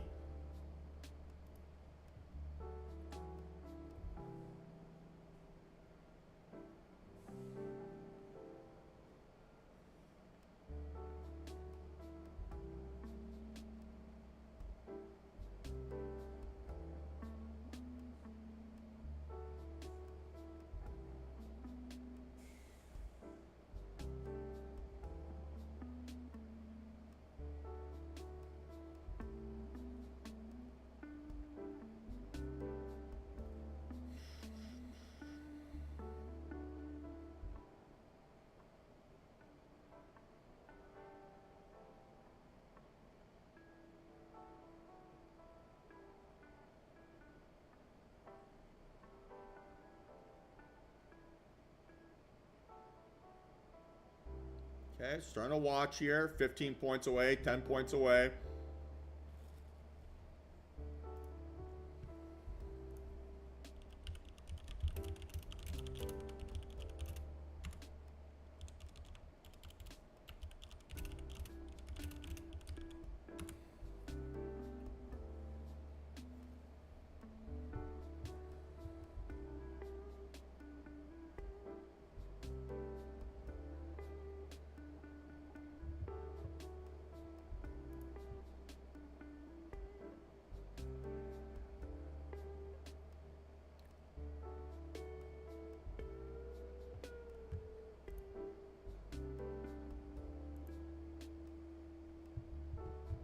Okay, watching close.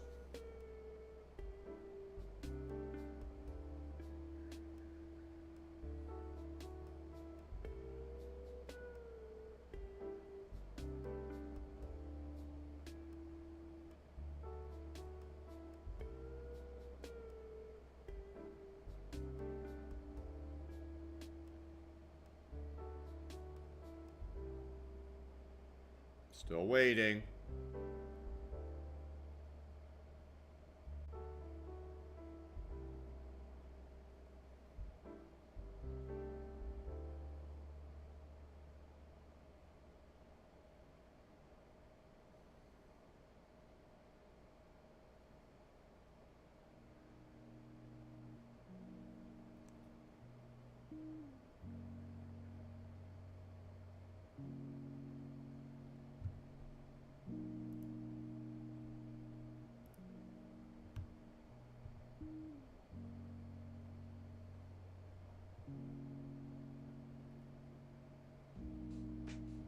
Yeah, I'm watching here, Eugene, watching the reaction.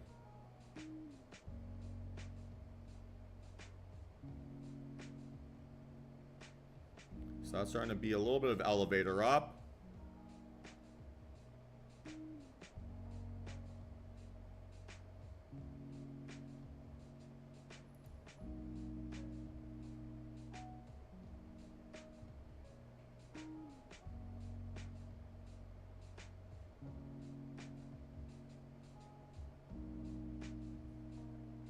All right, guys. So I am in 18,714.75.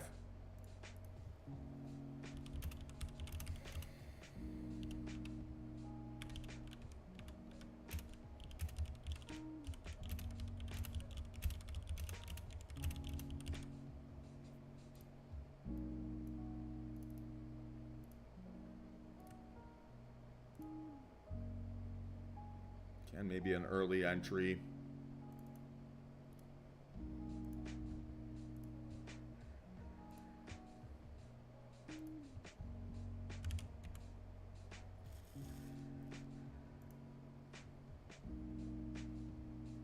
All right, so that idea of waiting for stop loss at that 7.0 candle, right, or that 1025 candle, right idea. Let's see if it can hold here. Down 50 bucks.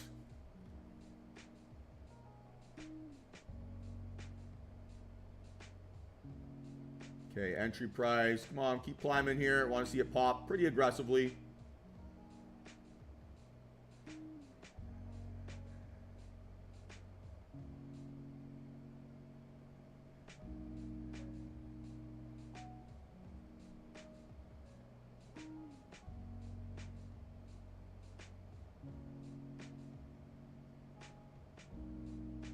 Maybe a little bit early on my entry again. Let's see if it can go.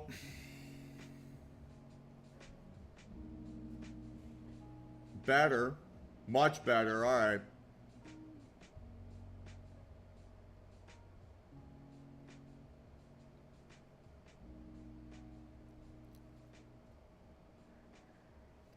All right, so made back about half so far here, right?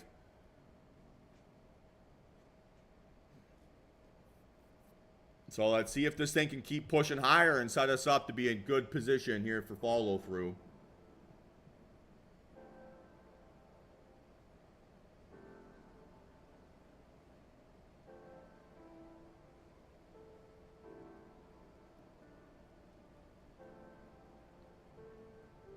Good early reaction. Again, maybe a little bit early on my entry. Just a little bit early.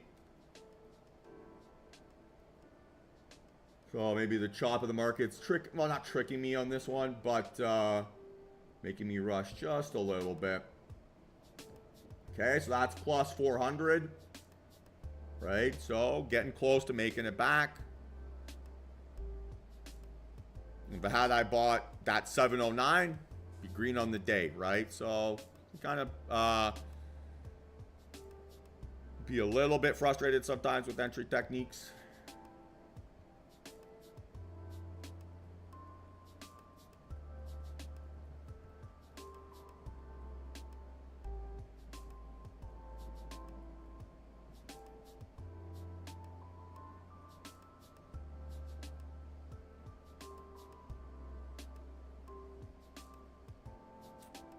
Okay volume, not the greatest candle shape. 1050.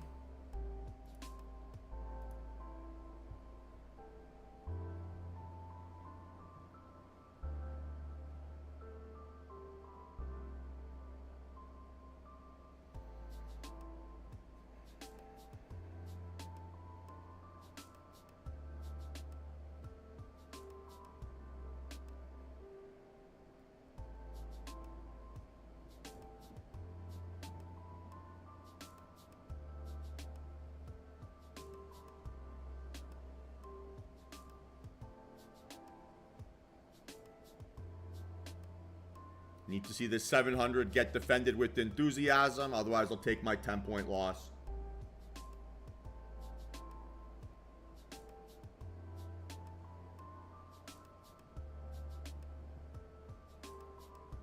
Fuck. I got stopped out. Ah, cunt.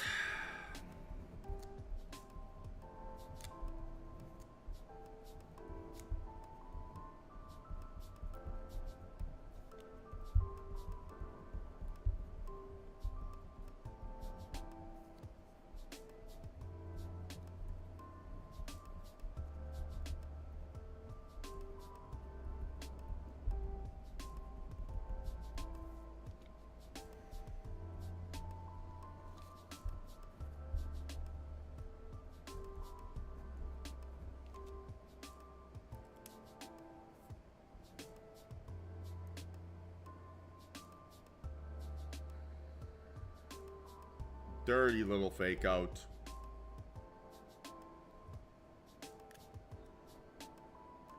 So I have maybe one more shot in me here.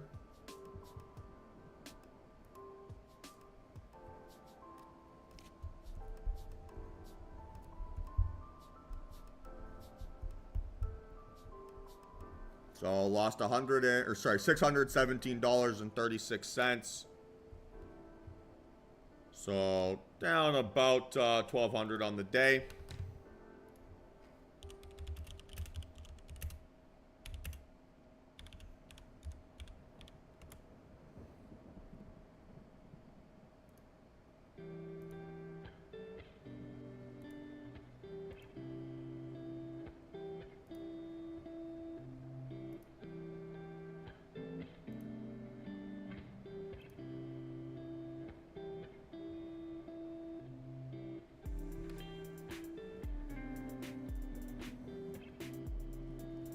Right back to entry price on that little shakeout.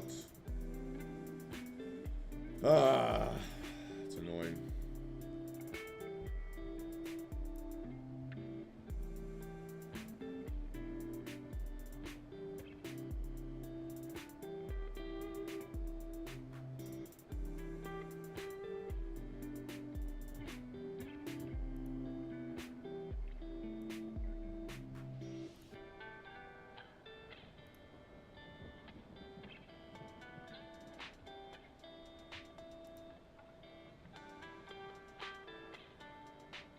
Again, I don't have any issues with that thesis. It was fine. Maybe felt a little bit early on my entry price, but that wouldn't have saved me here.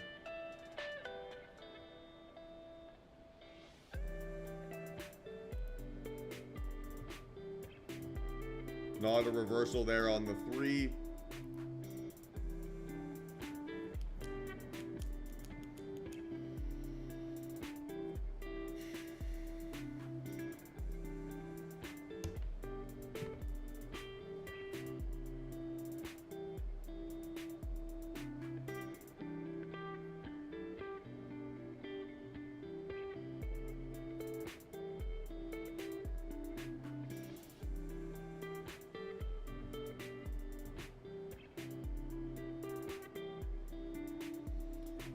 Back to entry price.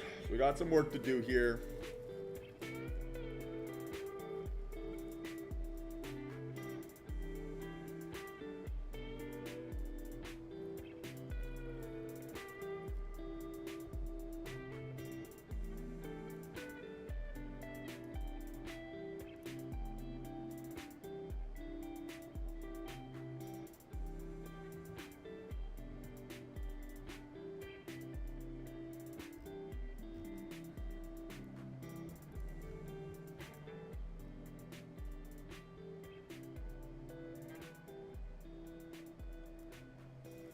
Yeah, I don't know about that, Arya. I'm not sure.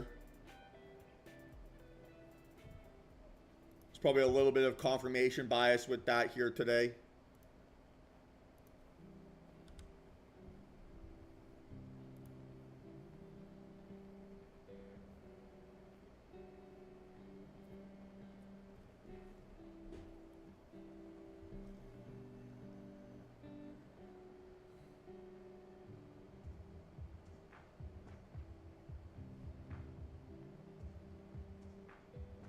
Okay, I'm not convinced that the thesis was wrong yet.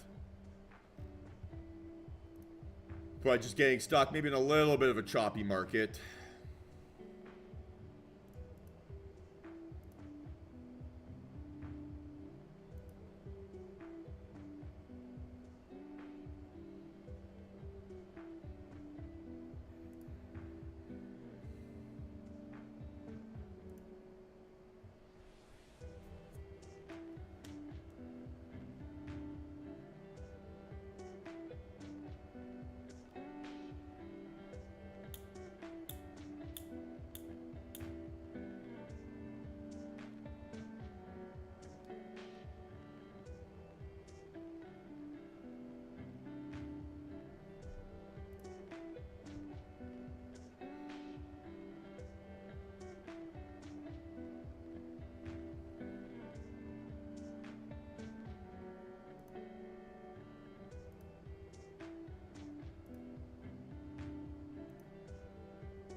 No worries, Emil. Have yourself a great day, man.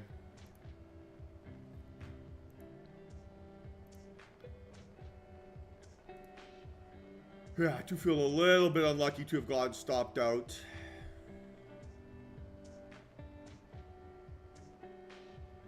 To the upside, you mean, Ben? So, like, this is your trend line? Is that what you're saying?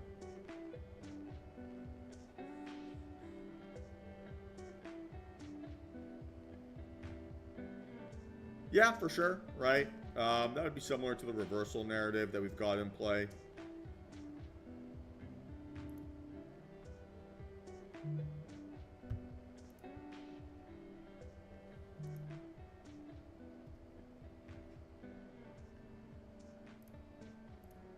Yeah.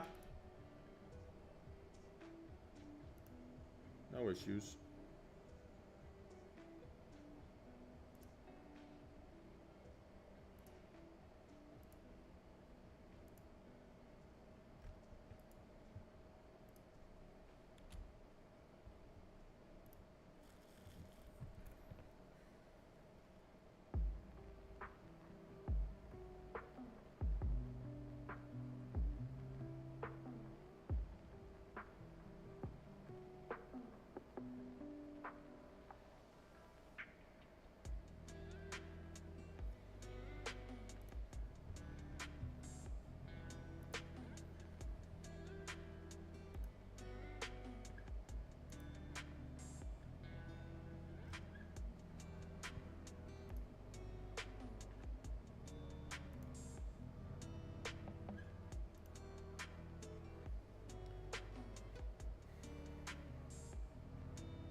Yeah, maybe, but we've seen just constant failures to the downside here so far, which makes it tough to trust.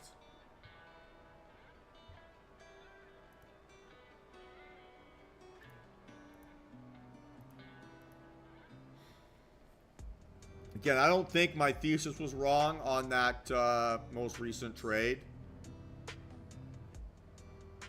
But thesis being correct and timing wrong still means you're wrong. So that's a little bit frustrating.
Pretty gross across the board.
It's 11:03.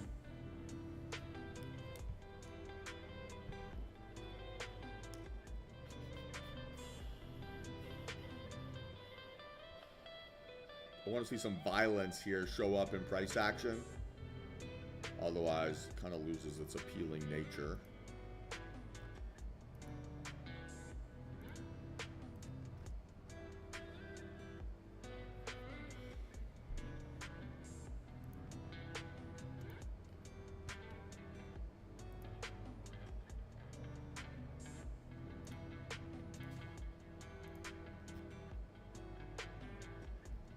VIX is increasing.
The clock that I have here showing, it's liable to be different than yours.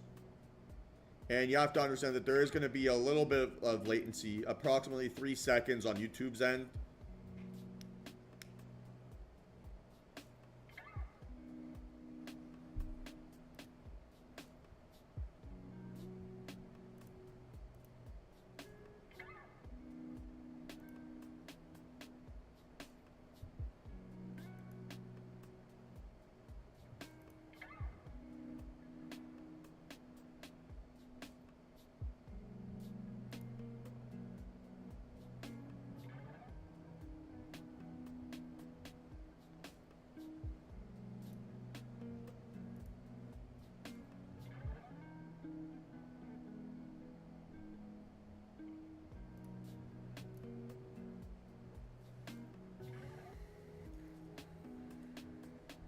$32, $30.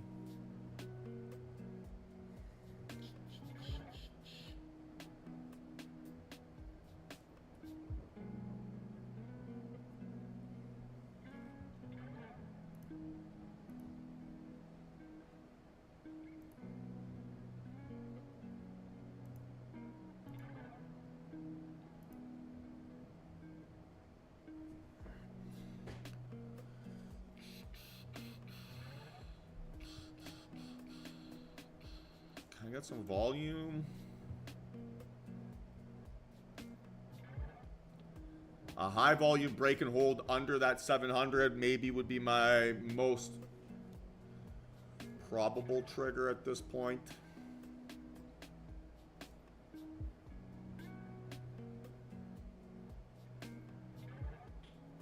Excuse me.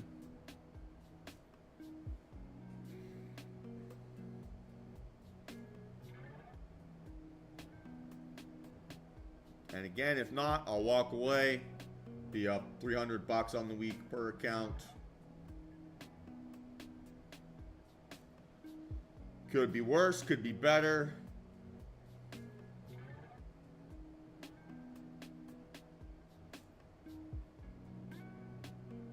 But certainly not catastrophic.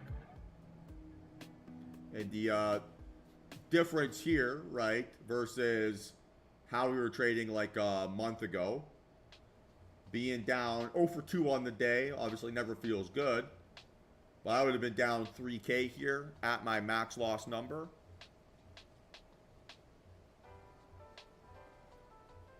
Right now, I'm about a third of the way there. So from just like a mental perspective, right? One, it's a lot easier to bounce back from that loss. Two, right? I'm not going to deal with such violent drawdown if you know, the day finishes red, which it looks like it might. And three, right? I'm making it easier for me to basically bounce back and make that back all in one trade tomorrow, right?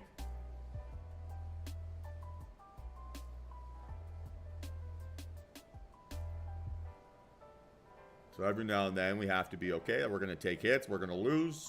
We're always going to lose, right? That's always inevitable.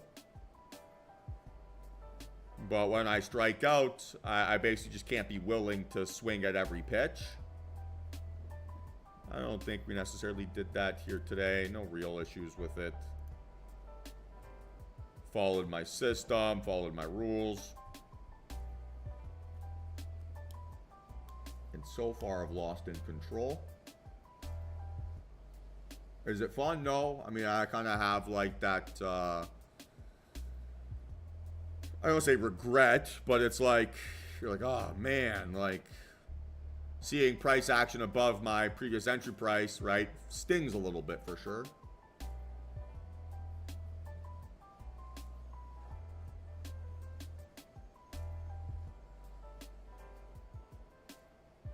But I promise you, the market is not personal. It doesn't care.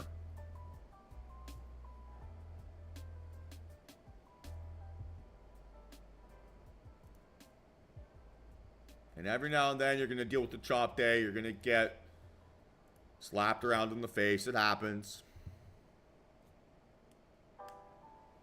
Hurts when you get stopped out and it runs.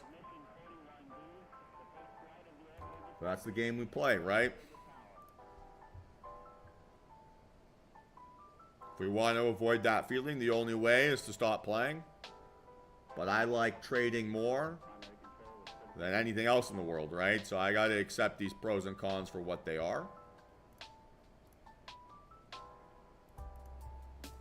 Again, cannot make it personal. This candle has a chance to go outlier on the 3 min. Do I wish I was still in from 714? Of course, right? That'd be green on the day or nearly green on the day. But she's a cruel mistress, the market.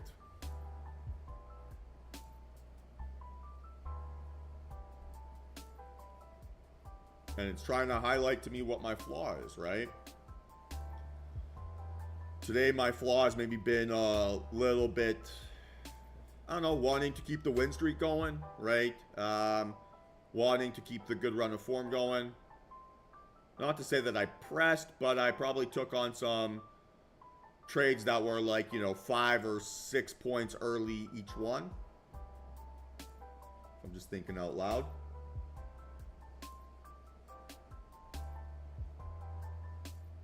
So if that's the case, right, that's an extra $200-300 lost.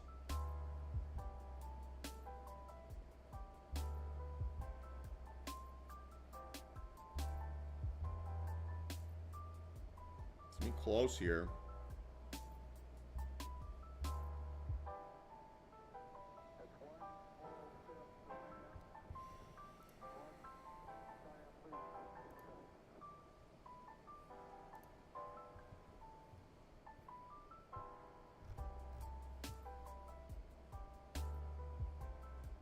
Don't think I can.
Problem with this on ES here on the 3 min. 1, we don't have the volume standard to be aggressive here. 2, we're not closing and holding above these wicks, right? So if these bulls were strong at this 1109 candle, why couldn't they close above all 3 of the wicks directly to its left? That gives me a little bit of pause.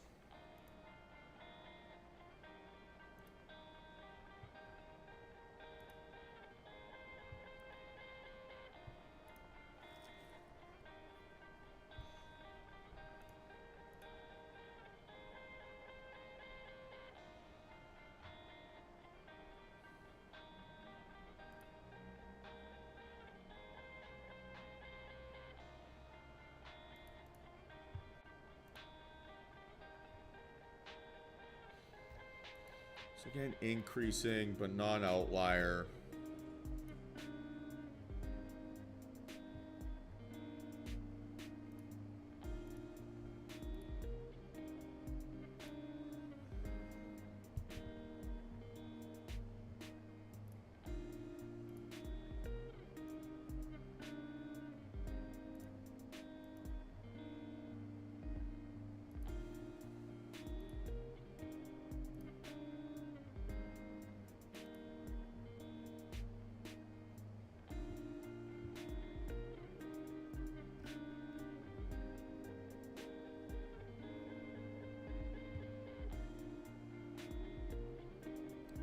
Yeah, but we traded this, or we looked to trade this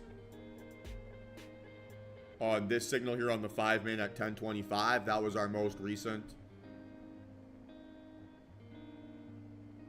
Right? That was our most recent signal. We haven't had a 3-min signal here on this 1051.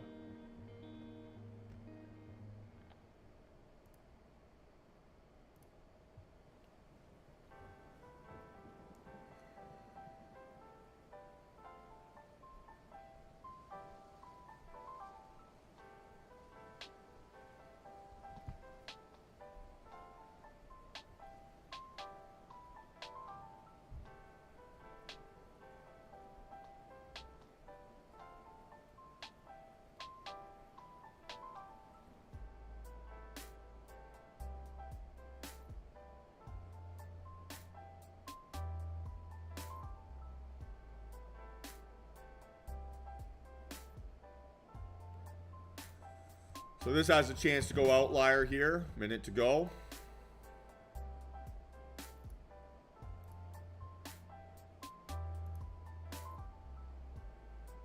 Let's see if it's got the juice.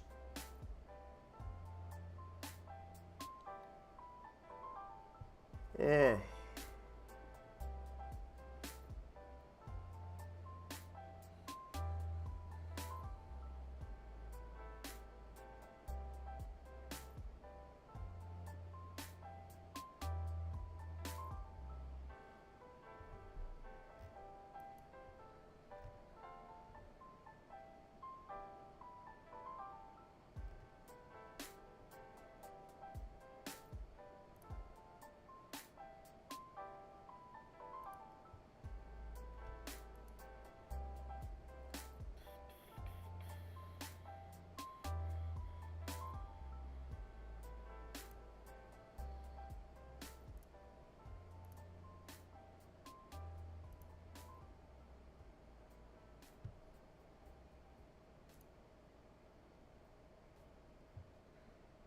Again, didn't close above those wicks.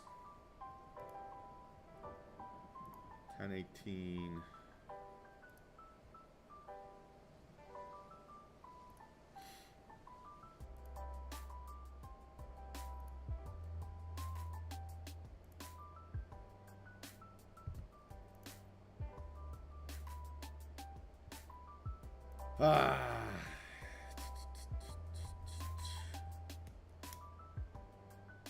Might be getting to that time to walk away here in a second.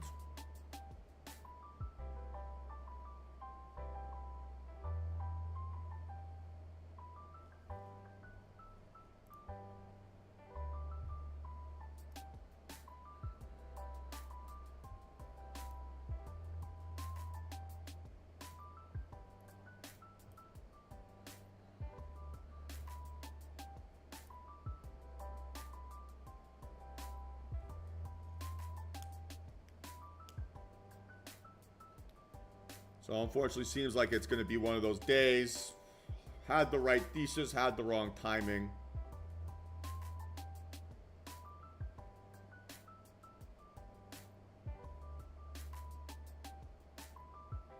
Would have been really nice to be up 60 points.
Sit still, just hugging VWAP, pretty much. Rusty, if you're still around, you called that out early.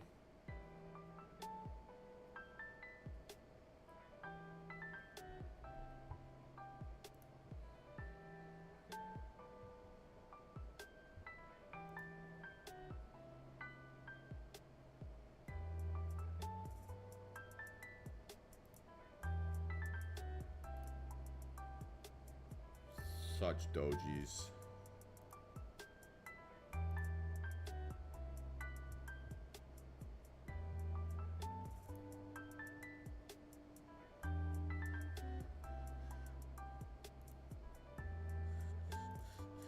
Okay, I'll give it 10 more minutes here. If I don't get a reasonable look, then I'll probably be able to expect that the volume's just gone for the day, or at least gone for the morning, at which point I'll have no reasonable expectation of getting a look. So, 9 more minutes here. I'll stick around. Let's see how this thing shapes up. And then just as a reminder for those of you who are still watching, tomorrow after the stream ends, or the trading day ends, I should say, stick around on the stream and we'll do a group one-on-one, group coaching call. So if you have any questions, any trades you want to go over, we can basically break down those scenarios.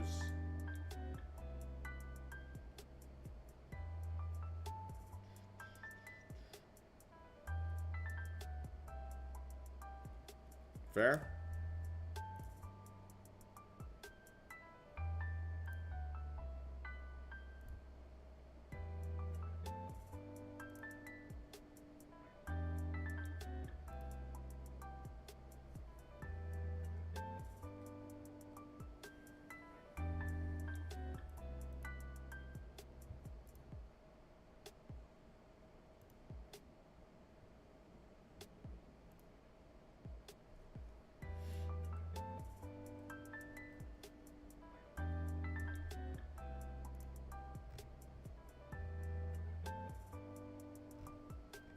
Thing that is catching my eye the most is this 10 min.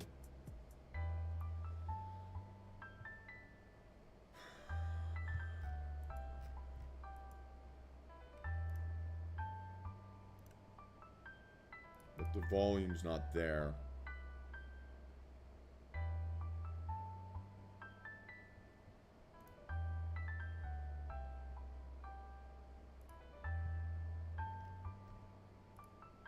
But it's like a low ball fake out, separation away on increasing volume.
Inside bar here.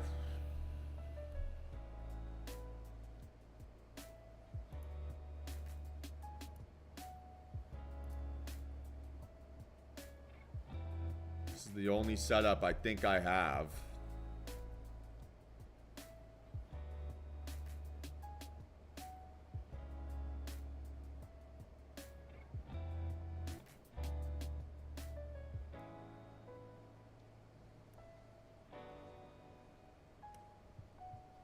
Do some calculations here quickly.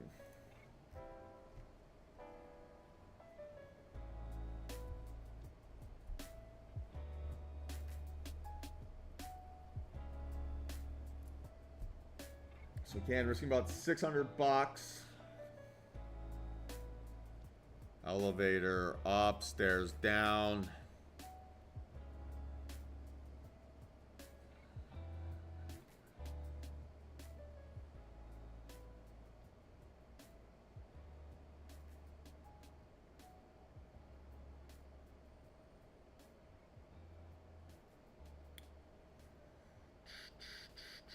So low vol fake out, separation away from that range on increasing volume.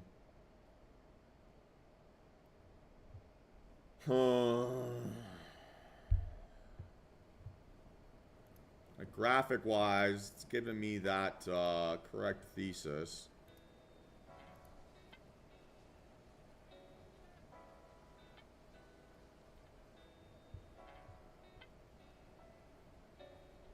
Risking $500, $560.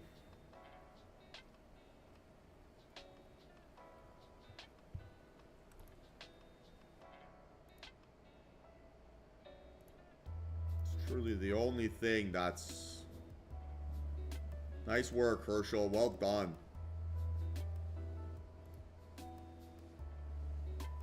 This is very tempting.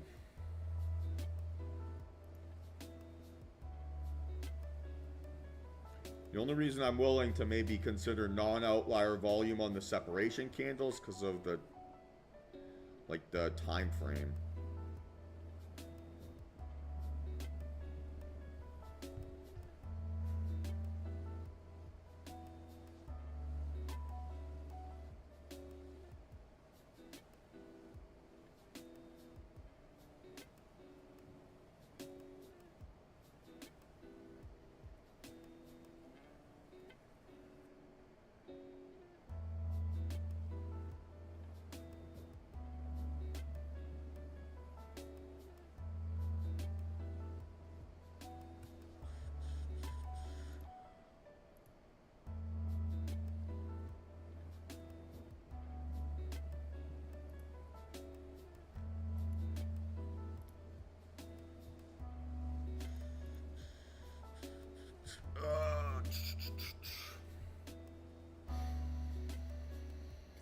I got the yin and the devil on my shoulder and the angel on my shoulder fighting here a little bit.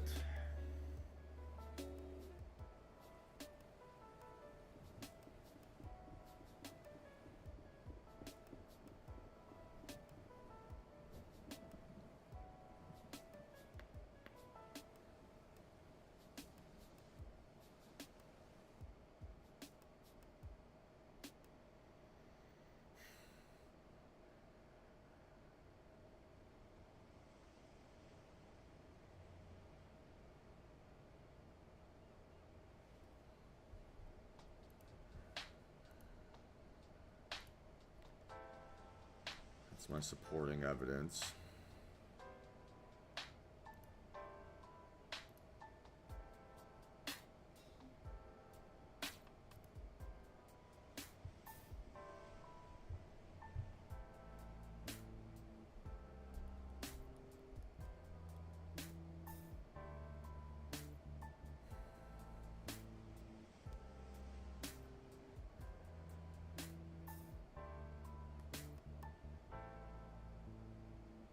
Higher high, higher low. If we could close above that wick, that's not bad. What the Bollinger Band's telling me here.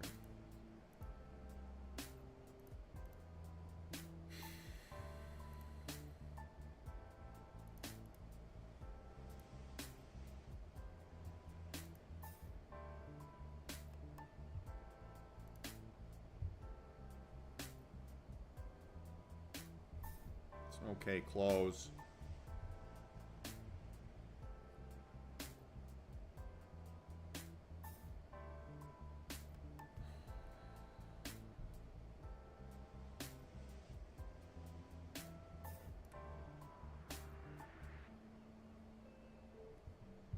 See, so 772 stop loss.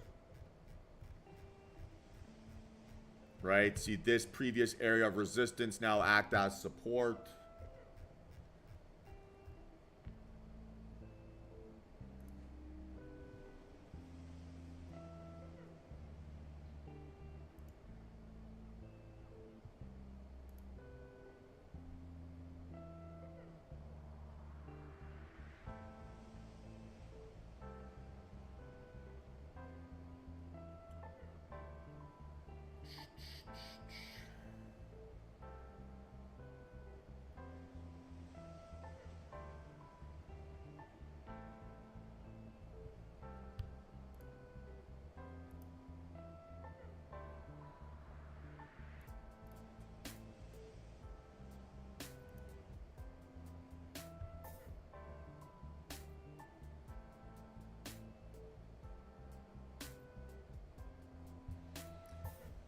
I don't know if I have the courage for it.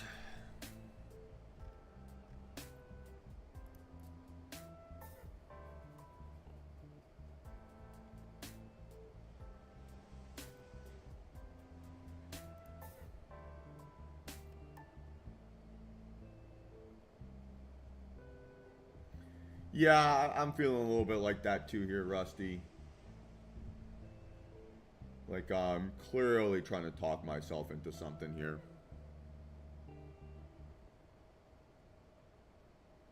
Sounds good, man. Enjoy your day.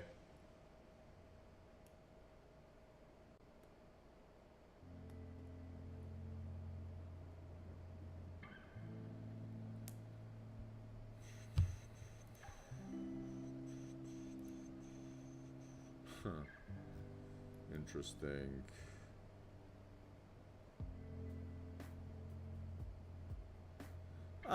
Not necessarily, Jeff. It might not necessarily be a slow grind.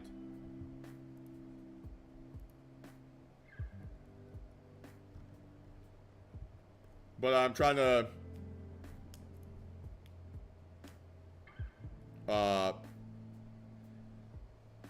the problem I have here is that I need price action to behave like an outlier when it hasn't all day.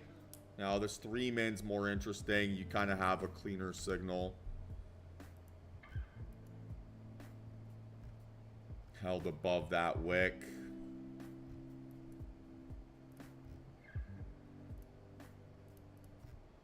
We've seen bears fail.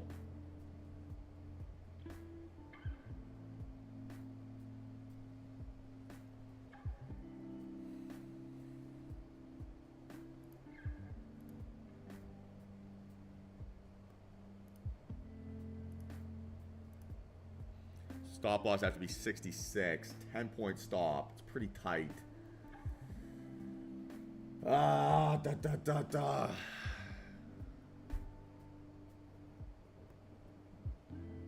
Nice, Herschel. Well done, man.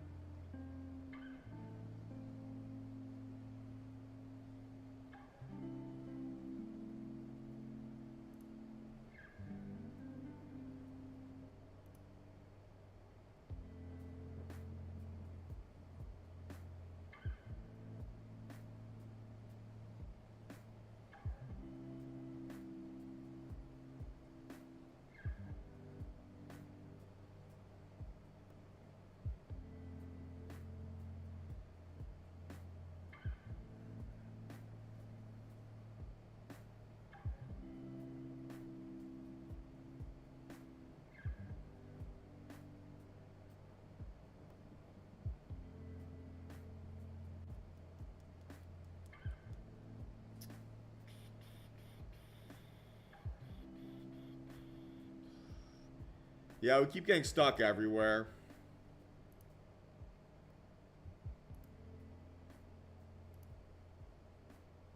Like, that would have stopped us out.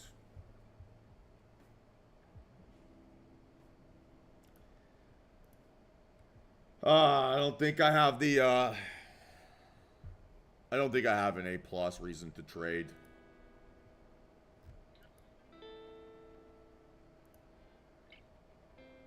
Alright, guys, any questions here? I'm going to walk away. I'm not going to take any of this stuff.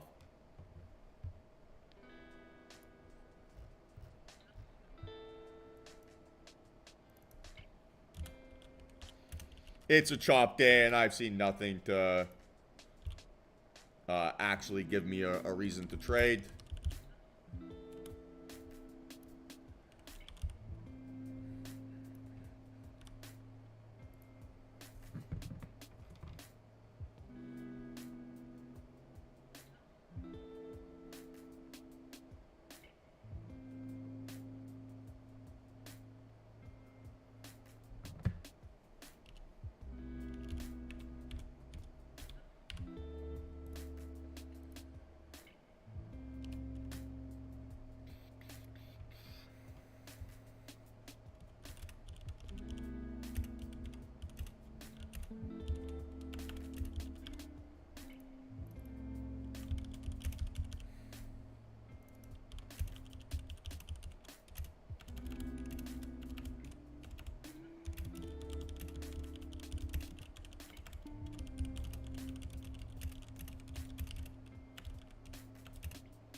All right, guys. So, yeah, same deal like always, right? If you have any questions, obviously hit me up. I'll do my best to get back to you as soon as possible.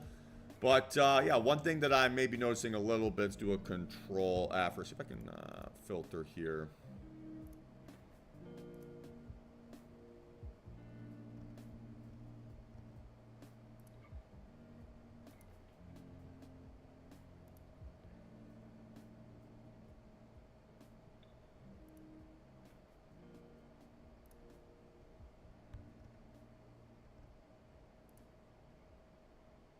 Seems like I tend to struggle a little bit trading on these inside bar days. Just looking at it objectively.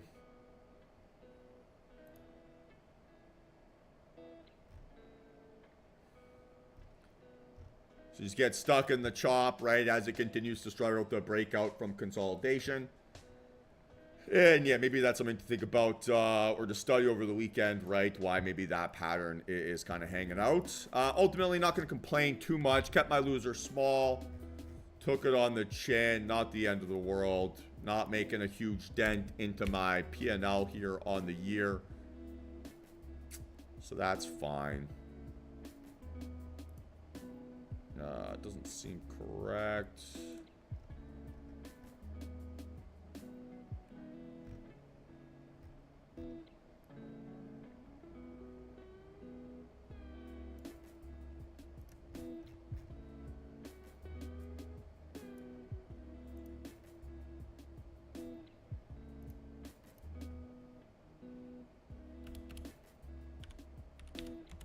There we go. So, you guys, any questions? Final call for questions here. Final call for questions.